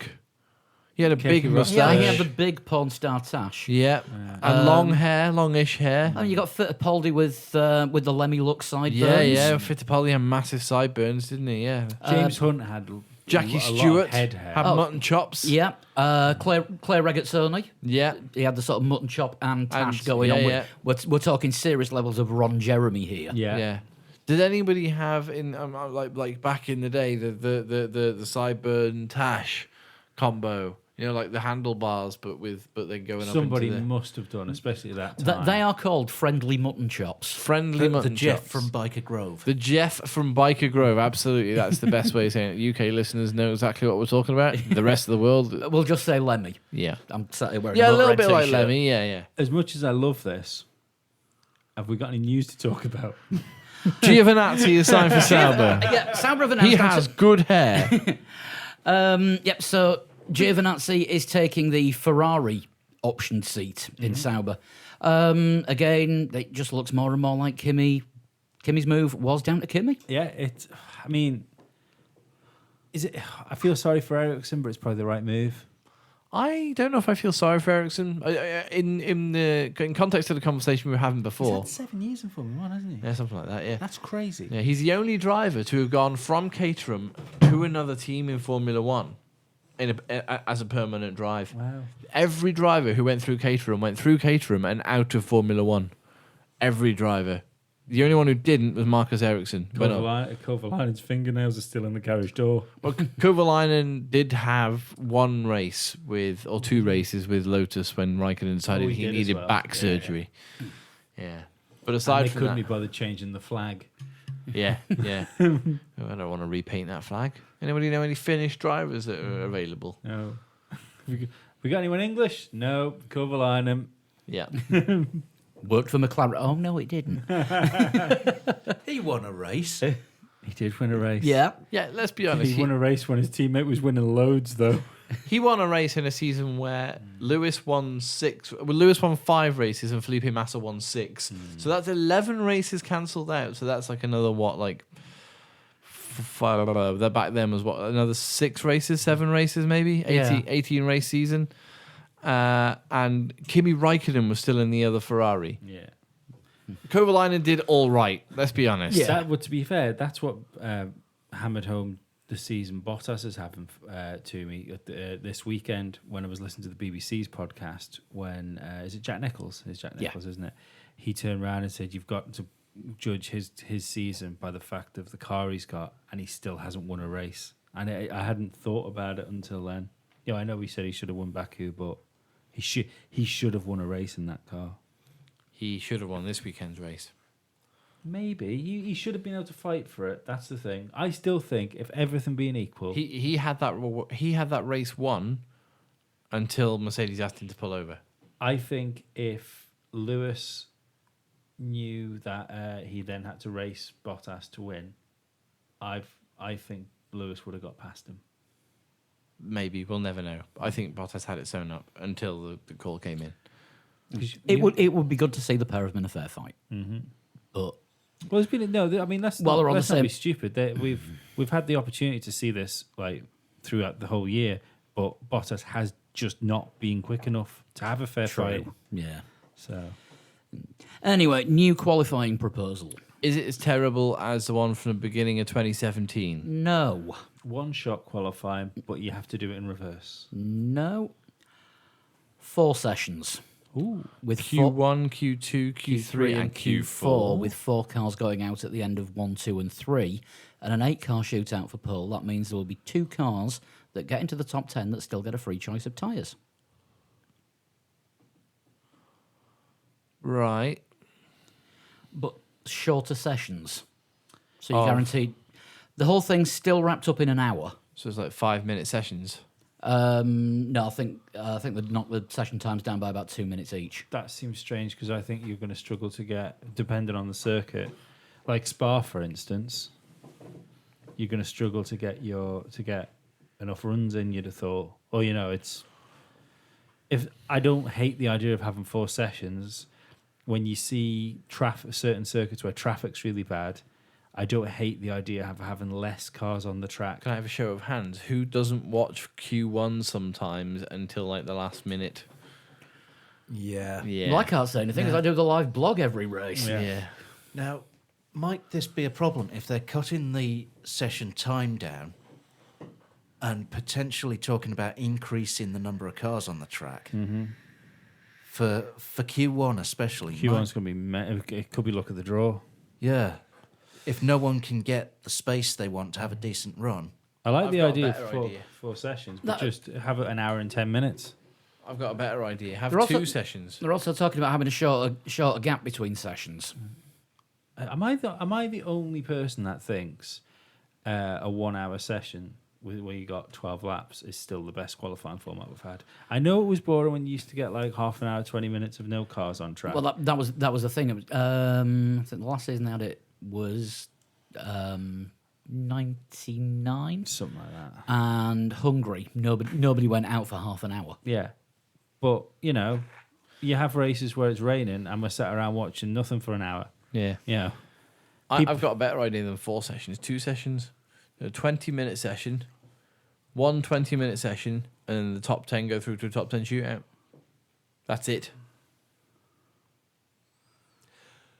What problems are they trying to solve here? I don't I don't know know. because qualifying does work well. What all I can think it is They won't change the race format, will they? But they will change the quali format every few years. I think Formula One, and I've no idea what's going to come of it. I don't know whether it's going to be a good thing or a bad thing.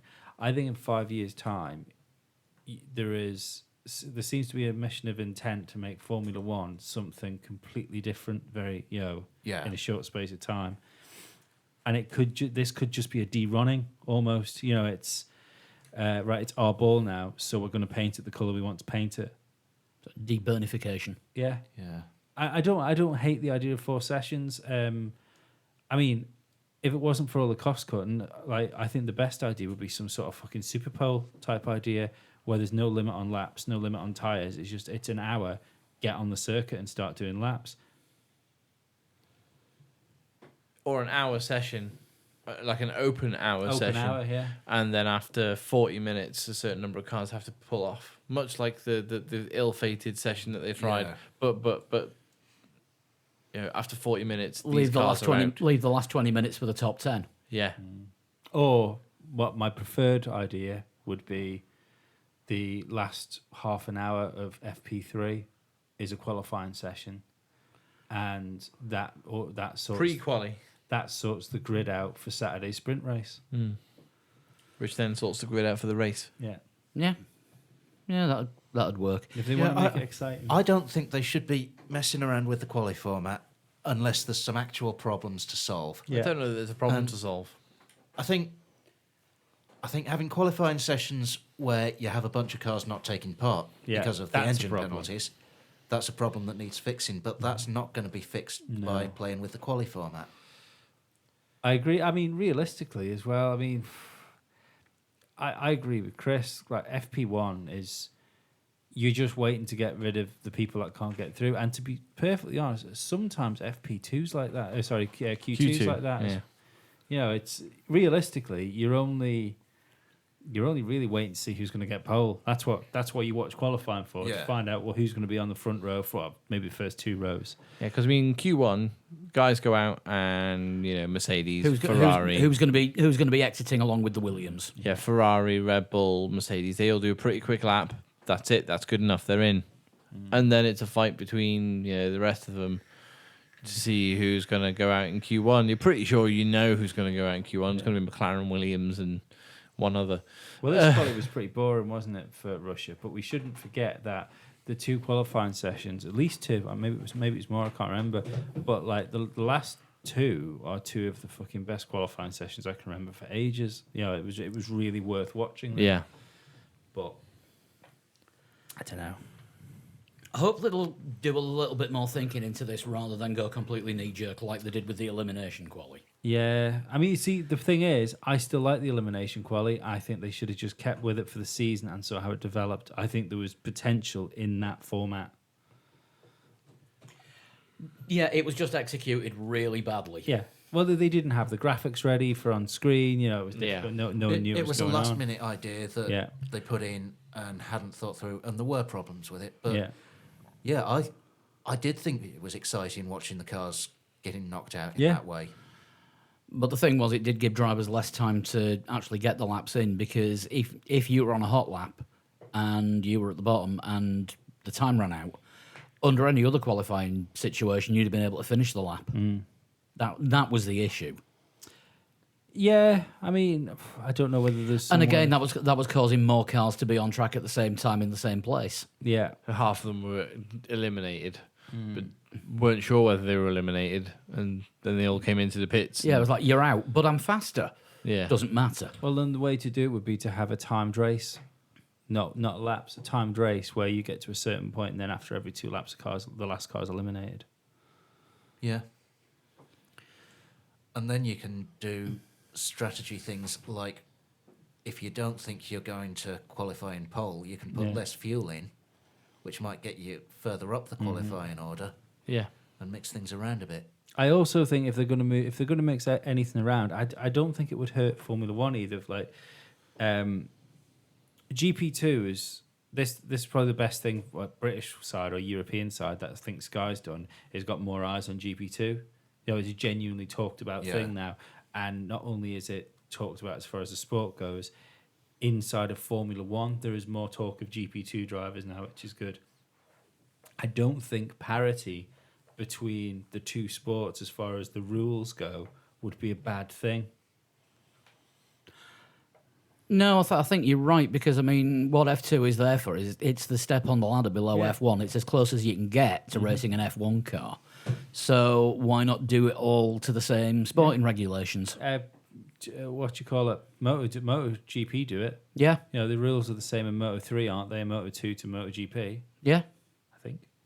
There's only little, Yeah. obviously, aside from the technical engine size, Yeah, wheel yeah, size, yeah, things yeah. like that. There's things like the actual racing yeah. rules, how they go about racing. yeah, how they qualify and how they race is pretty much the same across the board. And I think it actually goes below Moto3 as well, into the to the Red Bull Rookie Cup, Yeah. which is run as part of the same meeting. Yeah, all right. I didn't know that. Yeah, it's, I don't know, qualifying isn't broken at the moment, but it broke down on Saturday. It did. I mean, I've no issue with them changing things. I don't think the only one I didn't like was One Shot. I didn't like One Shot quali. I thought it robbed fans. Hashtag I stand with Coulthard. Yeah. He Yeah. was atrocious. He was at it. awful, wasn't he? Awful. It was rubbish. Oh, Right, Japanese Grand Prix preview. Set your alarms. It's Or if you're on the West Coast, it's not that early, is it? it's not for you. No, not for you. For us normal members of civilization, Right. 10 past 6 in the morning. That's before I'd contemplate getting up. If you're on the West Coast of the US, obviously don't set your alarms. Yeah. Set your beer cooler. Yeah, but 10 past 10 on a Saturday night. yeah. Or if you have an issue, set your beer cooler. Suzuka circuit, technically demanding, very challenging for drivers and cars. The only figure of 8 circuit on the calendar. The only One of the figure best of eight. circuits Yeah, on the calendar. Classic circuit as well. Been in Formula One since the 60s. Classic circuit. Hasn't been in Formula One since the 60s. First Japanese Grand Prix wasn't until 1976. Japan And that was discovered in 1982. That was at Fuji as well. It's been in Formula One since the 80s. Are you sure? Yes, I think pretty sure Suzuka's been around since the 60s. It's been around, but it's not been in Formula One. Okay. Because I remember the Dagny curves are named after the Austrian Honda rider who the Austrian rider who got off his bike and decided to give his plans to Honda, which is why Honda became such a force in motorcycling. Because he had the blueprints for the bike stuffed in his leathers. Makes sense, actually, because if you watch the documentaries, they didn't get rid of Godzilla till the 80s. No, exactly. You couldn't have run a Grand Prix with Godzilla tramping around. Yeah. And Mothra blocking out the sun. Bell end. It's interesting. It's worth pointing out there are typhoons scheduled to hit Japan. I've checked this out on Friday. So That might be poor planning on Formula One's part. oh, they can't do anything about the weather, can they? It's been on the calendar since this time last year, if not earlier. Yeah, no, But- it's Friday. Got to get drowned on Friday. Yeah. Was it Japan? It was a few years ago now, was it, where they had to run quali on the Sunday morning? Because of a typhoon. To be fair, they still ran the race shortly after a nuclear reactor meltdown, so bit of rain should be all right. Yeah, the Fukushima meltdown. Yeah. I watched a dark tourism thing, just going off on a little bit of a tangent here. I watched a dark tourism thing on going to Fukushima. You can get on a bus. Have you seen it? He goes to, the guy goes in towards Fukushima on a bus. They've got Geiger counters, and they're like, oh yeah, the safe level is like 4. And they're like looking at their Geiger counter, it's like 23. They're like, yeah, can we turn around? That seems a bit early for it to be. I'd love to go to Chernobyl and have a look around there. Yeah. But that was a while ago. Oh, they've also encased that in concrete now. Yeah. They built an arch over Chernobyl and dropped a load of concrete in on it. Beardy Jewen's been there twice now. I don't know what that says about his survival instincts. Yeah. It explains his extra arm. No, he's from Ramsey. I would love to see the town, the abandoned town Yeah. of Danny Pripyat.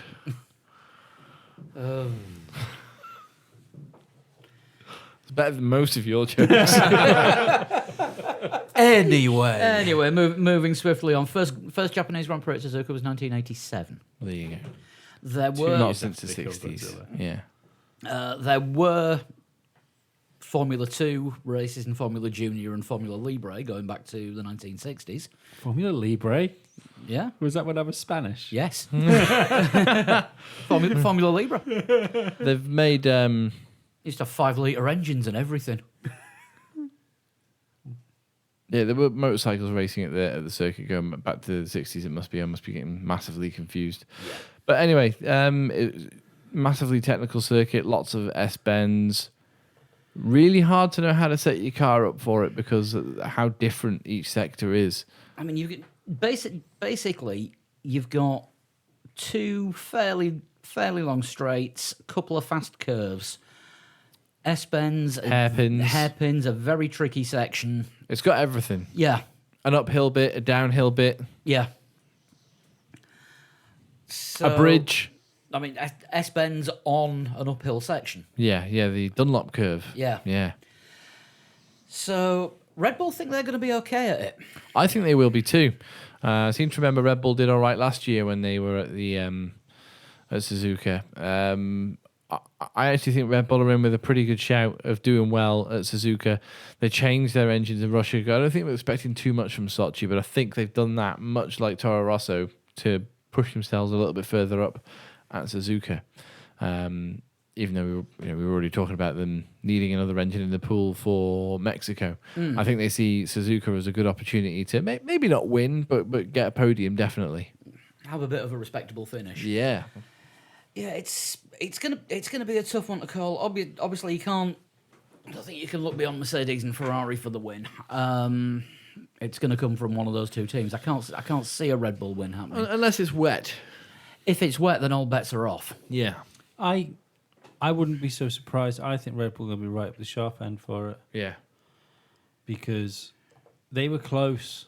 They were close on pace this weekend. Yeah, I don't think they're going to be that far away. Yeah.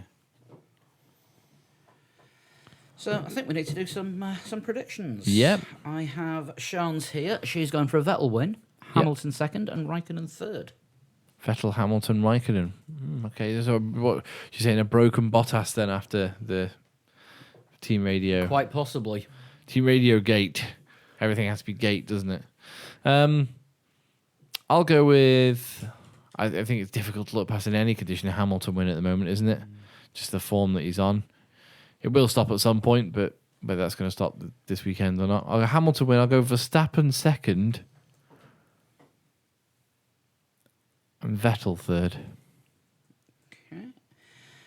I'm with you on the Hamilton win. I think Vettel is going to end up second, and as I've said, there's an outside chance of Red Bull getting a podium. That's why I'm going to go for Verstappen third. I'm going to reverse your second and third places. It's a wise choice. I'm going to go with a Vettel win. Yeah. Stopping the rot. Yep. Hamilton second. It's got to happen at some point. Hamilton can't win all the races to the end of the year. Maybe. And Ricciardo third. Oh, right. Lee? Hamilton, Yep. Bottas, Ricciardo. Oh, wow. So a complete disaster for Sebastian Vettel then again at Japan. Because This weekend they were the third fastest team. It's just penalties fucked them up. Yeah. I think Verstappen and Ricciardo would have both been ahead of both Ferraris if it wasn't for stuff. Somebody ringing you on Skype. No, that was a direct message on Twitter. Thank you, Bradley Chambers, slagging off last week's Formula Lee. But to be fair, it was a pig. Did he just ask for rain? Oh, bless him. Bless his I will read it. socks. I will read out the direct message he sent. That Formula Lee was literally whoever had the best luck in whoever could do a lap without losing the rear. I don't think that's called luck. No, I don't think That's it's called setting up the either. car so you don't lose the rear. Yeah. Which is what I'm pretty sure we've already talked about. How many times have I said that nice things happen when people say nice things to me? I'm not going to lie to you, Lee. It was a pain. That Formula Lee. We'll get onto this argument in a minute. We need to More predict, predictions. We need to predict heroes and villains. I'm going to predict Weather as a hero for keeping us on our toes and nail biting for all weekend. And villain, that's a tough one. I would be tempted to go Honda because I'm, Toro Rosso changed engines so that they had McLaren did these- something similar, didn't they, a few years ago? Yeah, these new power units to make them look good at their home track, and I think it's going to go completely Honda on them. I'm gonna say Romain Grosjean for an Ayrton Senna style lap one, turn one incident where he and another driver find themselves in the gravel or barriers at the end of turn one. I think in terms of villains, you can look at engines, you can look at drivers, you can look at Bernie. or weather. I'm going to go for the fact that it's going to be a 5 a.m. start for us on a Sunday. Actually, I'm agreeing with you completely on that. And Yeah, the time is a villain yeah, second choice hero, Bernd Mailander, for being the leading the most laps. for leading the most laps, either for crashing shenanigans or it pissing it down, and we're watching a parade behind a safety car for 20 laps. But don't forget, they're still a little bit tetchy, aren't they, at Suzuka after the whole Bianchi incident? We haven't had a wet race there since that race. So if it is wet, then I can understand them being a little bit extra safety conscious. Yeah, it's also the 4th anniversary of the live blog this week because Suzuka 2014 was our first live race blog that we did. We had 5 people in total look at it while we were doing it. Thank you to those 5 people if you're still around and listening. Don't think you probably will be. No, probably not. Just thinking, if we do have rain at Suzuka, will this be the first time that the new wet weather start procedure's been brought out? Yeah, we've not seen that this year. Wet weather start. Which is they do a few laps behind the safety car, Oh, and then do a start. then line up in the grid. Right, okay. Was that not abandoned? Was that abandoned last year? No, it was new for this year. It was wasn't new, it was Just new for haven't this had year, it. and there hasn't been Haven't rain at the happened start yet. of the race. That's good. I hadn't thought of that. So they do a few laps to clear the water and then they line up. Yeah. Yeah. In which case, definitely Grosjean. Yeah, we'll be keeping an eye on the weather forecast all this week. My heroes and villains, because I haven't done them. Hamilton, because he's going to absolutely Hamilton the race As the hero. as the hero. If he's got a hand on the trophy now, by the end of Suzuka, he's going to be picking the font he wants written on it. It'll be that new F1 custom font where you can't actually read half of the letters unless you squint. Yeah, all he wants Comic Sans, really, just one driver. Totally would, wouldn't you? Yeah. Comic Sans. What? Comic Sans. I'm champion, damn it. Do as I say. Champion of the entire world. Yeah, but it's Lewis, and he spends that much time on social media that he's just going to get his name in emojis. Yeah, that's a good point. Villain of the race will be, it could be the weather. We might not even have a race if it's really wet. I'm going to say safety because of what you were saying. Because as bad as Jules Bianchi's crash was, it wasn't because of the rain that accident happened. It was because they should have probably red flagged the race and made sure that there wasn't a fucking tractor on the grid. Yeah, which is why the virtual safety Yeah. car is now a thing. But I mean, also the drivers were able to go able to take a risk and go faster on intermediates than they Yeah. were to switch to wets, so staying out on intermediates probably didn't help. But I still say, like, as terrible as that incident was, there was still a load of other drivers that went round that corner. Yeah, it was Suttil, wasn't it, and Bianchi that Yeah. were the two that went off. So I don't know whether people were trying to make some time up behind a safety car. It's not the first time that's happened. No. So yeah, that I maybe throwing the baby out with the bathwater a little bit on safety might not be a great thing for Formula One. It's not the first return, is it, to Suzuka? But I mean, it's looking like it could Could be the first wet. be the first wet Suzuka since that terrible day. Yeah. Well, we'll be doing the live blog as per usual. I'll be doing the live qualifying blog, which means an early start on Saturday as well as Sunday morning for me. Well, I've got an early start on Saturday as well because Yeah, I might not make it to your video filming. I might. That's I fine. may have to have a power nap. that's fine. I'm going to get up at normal time. I may go to bed at normal time, which is round about when qualifying starts. Not getting used to this unemployment lark. I need to find a new job. Right, shall we do Formula Lee? Yes, let's do it. Or do you want to do Total Shunt first? Do either or. It says Total Shunt on here, so Right. I will temporarily shut the laptop. I like Total Shunt. More than you like Formula Lee. Didn't like this last one. Be nice to him. We might get a good one this week. That could actually count for both. First question. I'm not even sure what these are. Who's gonna it like from? this one. First question is, who's it from? It's from Joe McKennedy. Well, He's not my Kennedy. He's somebody's Kennedy. Everybody's Kennedy. Or at least he's somebody's Kennedy. I think this is his first one. It is his first one. First one. We're just going to throw up more questions than answers. come on. I was born. This is the correct way to start. That's it. Right, that doesn't narrow it down much. That's the first clue.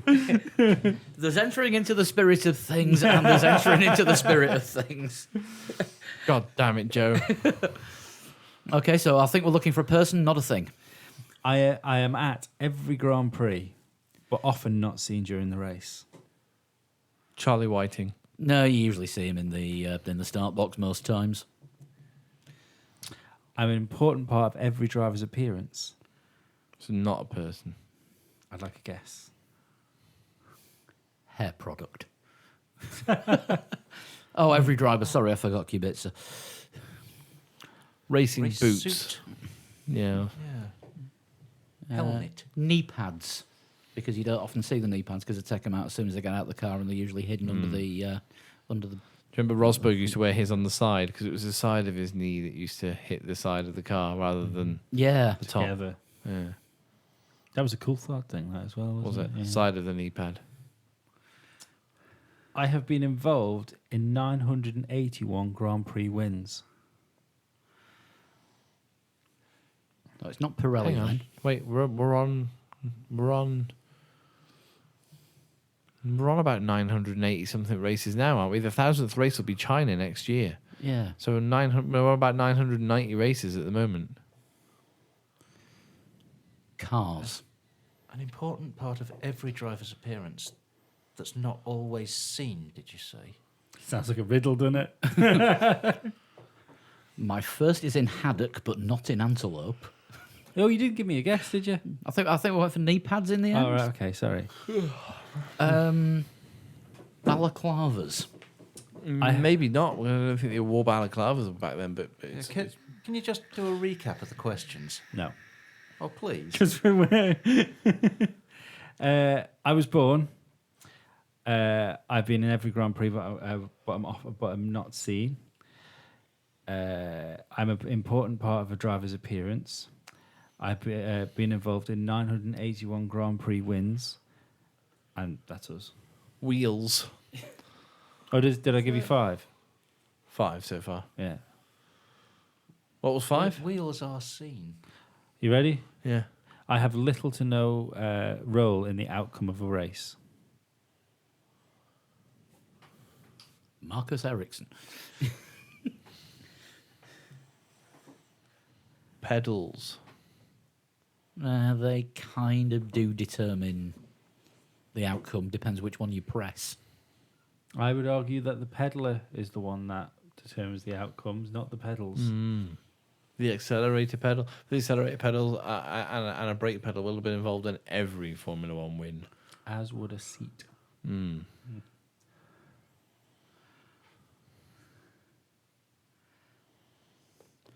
Can we rename this week's to What the Shunty hell are you on about? What's Joe smoking? I was going to say, could it be champagne? But that's not an important part of every driver's appearance. Number It's 6. seen- Yeah, number 6. I am often seen immediately following the completion of a race. The checkered flag, no, not an important part of every driver's appearance. That's only not seen if you're Pele.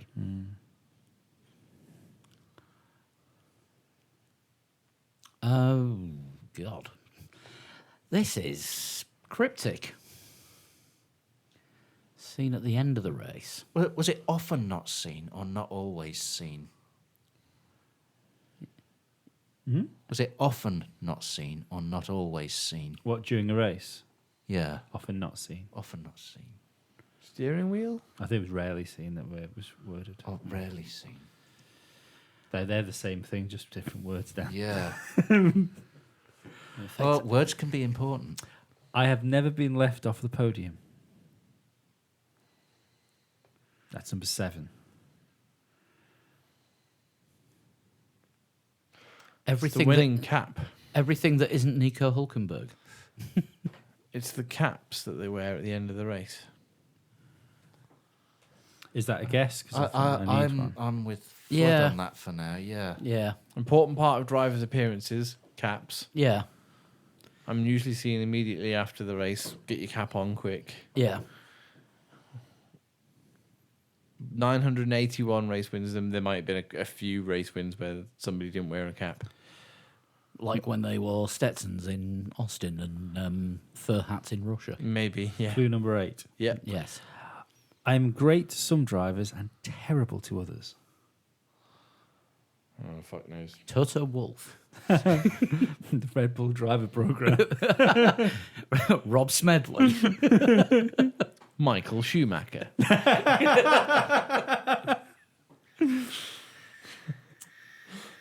Number 9. Yes. I am off. I often change throughout the year.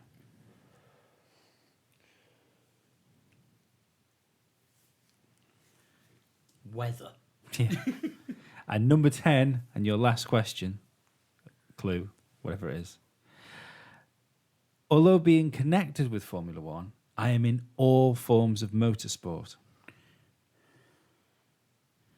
This is my favourite one yet. I think this is great. Seatbelts. Then again, they didn't used to be they're- compulsory. And they're not in motorbike racing, which is a motorsport. You have a Spaffer clue. I like- I'd like a guess before you Spaffer. I like the winner's caps idea still. Is that? I don't know about being nice to drivers and being terrible to others. Yeah. Do you want the Spaffer clue? I think we might need I it. think we need it. Lewis Hamilton does not treat me well. Teammates. Fins. Hair. Lewis Hamilton does not treat me well. His father. Yeah, is it Anthony Hamilton? Morris Hamilton. You're not my uncle, damn it. Managers. Lewis Hamilton does not treat me well.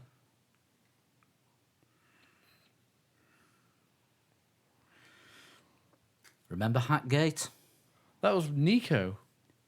Nico threw his cap at Lewis, didn't he? No, Hamilton threw the cap at Nico. Did he? didn't Yeah, I thought it was the other way around. Because it was second, and he chucked it, and Nico threw it back at him. Yeah, but Nico did the main throw that everyone remembers. Yeah, Hamilton threw it to Nico. Yeah. Yeah. Hamilton threw the first punch hat? Yeah, I'll go the winner's caps. Yeah. I don't know anything else. Yeah, is that your final guess? Sponsors caps or whatever you want to call it. Are you I don't think that's right, but I can't think of anything more right. Well, there is a 12th question, and I'm going to tell you the 12th question, as this will give away the answer. Lee has a unique fascination with me. Jensen Button. It's hair game. Hair game. I am Formula One hair game. That's good.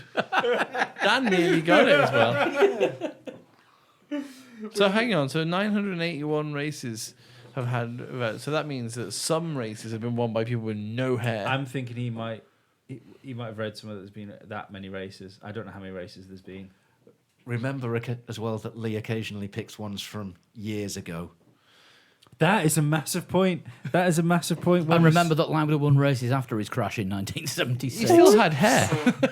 Yeah, and even a bald head is a bad hair game. That was from 16th of May. So there's been a few more races since yeah. then. And who was that from again? That Joe. was from Me Kennedy of the Joe variety. Thanks, Joe. That was a good one. Bloody hard, but good. Considering we were talking hair game, we should have got that a bit sooner. Yeah. Well, I stopped looking at Dan because as soon as you said hair, I giggled to myself. I thought, I just better look at Flood here. Then I thought, should I look at Dan? Because he might notice I'm not looking at him. Yeah, that was belting. Right, Formula Lee. This was Cheers, Joe. a lap of Sochi in the wet in a Williams. And it was tricky. Yeah, it was. As things turned out in this room, Lee, your 152.815 puts you last in the room. I thought I would do. 51st overall out of 68 entries. That's my worst performance in Formula Lee ever. Even when I haven't entered. I was hoping to do some extra laps this weekend, but just didn't. I just couldn't go faster. I couldn't do it. Couldn't go faster. Chris, you were third out of all of us, 36th overall with 151.185. Mm-hmm. Sorry, Dan. You were second in the room, 29th overall, 150.301. Being beaten by me in 28th with 150.300. By a she's thousandth of a tight like a second. tiger. And I would just like to give props to Patrick Daly, who came 27th overall with 150.299. An extra thousandth. One more thousandth. Things could have changed. But the top 20, 149.668 was enough to get you in the top 20 this Wow, week. that was a quick time. 20th place was Nick Richardson. 19th, Chris Shales. 18th, Venture Camping. 17th, Bradley Chambers. That got wrong somewhere. Bloody hell. Where are we? 16th, Adam Smith. 15th, Ryan Kenner. 14th, Aaron Leonda. 13th, Ken Lauderbach. 12th, Alessandro Popolani. What? These are all these people who should be at the top end. Exactly. In 11th place, the returning Paul Large Simon. Oh, welcome back. How's Art Small Garfunkel? Still expecting that joke every week. That's why he's come back. Top 10, Travis Parker in 10th. Matthew Morrison 9th. Tom Musson in 8th. Max Williams in 7th. Pete Bull in 6th. Jacob Wilcott 5th. Alberto Roldan 3rd. Top 3, Chris Albee 3rd place, 148.449. Second place, Ayrton Antonucci, 148.433. Does that mean what I think it means? That does mean what you think it does mean, but you've got to hear the time yet. Go on. Will Coates, you won this week with 147.532. What? Send it again. Absolutely destroyed everyone. That is hella impressive.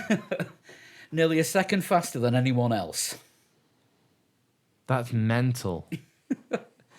So, Lee, what have you got in store for us for Suzuka? Because bearing in mind, Red Bull dry, let's all have some fun. you got to go easy because it's a 1 weeker. Yeah. So, Red Bull Thank in the you. dry at Suzuka. 1 week challenge. Cut-off time is 7 o'clock UK time, 2 o'clock Eastern on the 8th of October. You know, you should know how to get your times in by now. You can send me a friend request on PSN. I'm Pabstar. Send us a real name request as well. Yeah.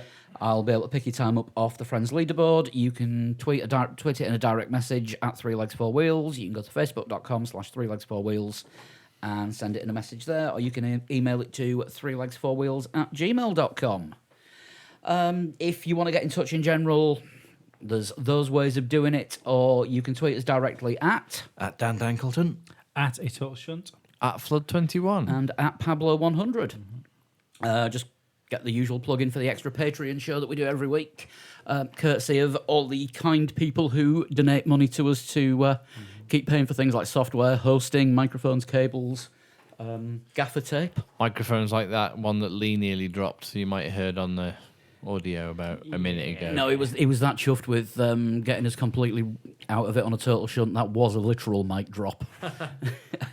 If you go to patreon.com/3legs4wheels, you can find out about how to donate there. It's from as little as $1 a month, and everything goes into basically keeping us going, buying all the spares that we need, and paying for our ongoing software and hosting costs. Big thank Which you. aren't cheap. Which aren't. The hosting is reasonably priced thanks to our friends at Cloud Above, Yes.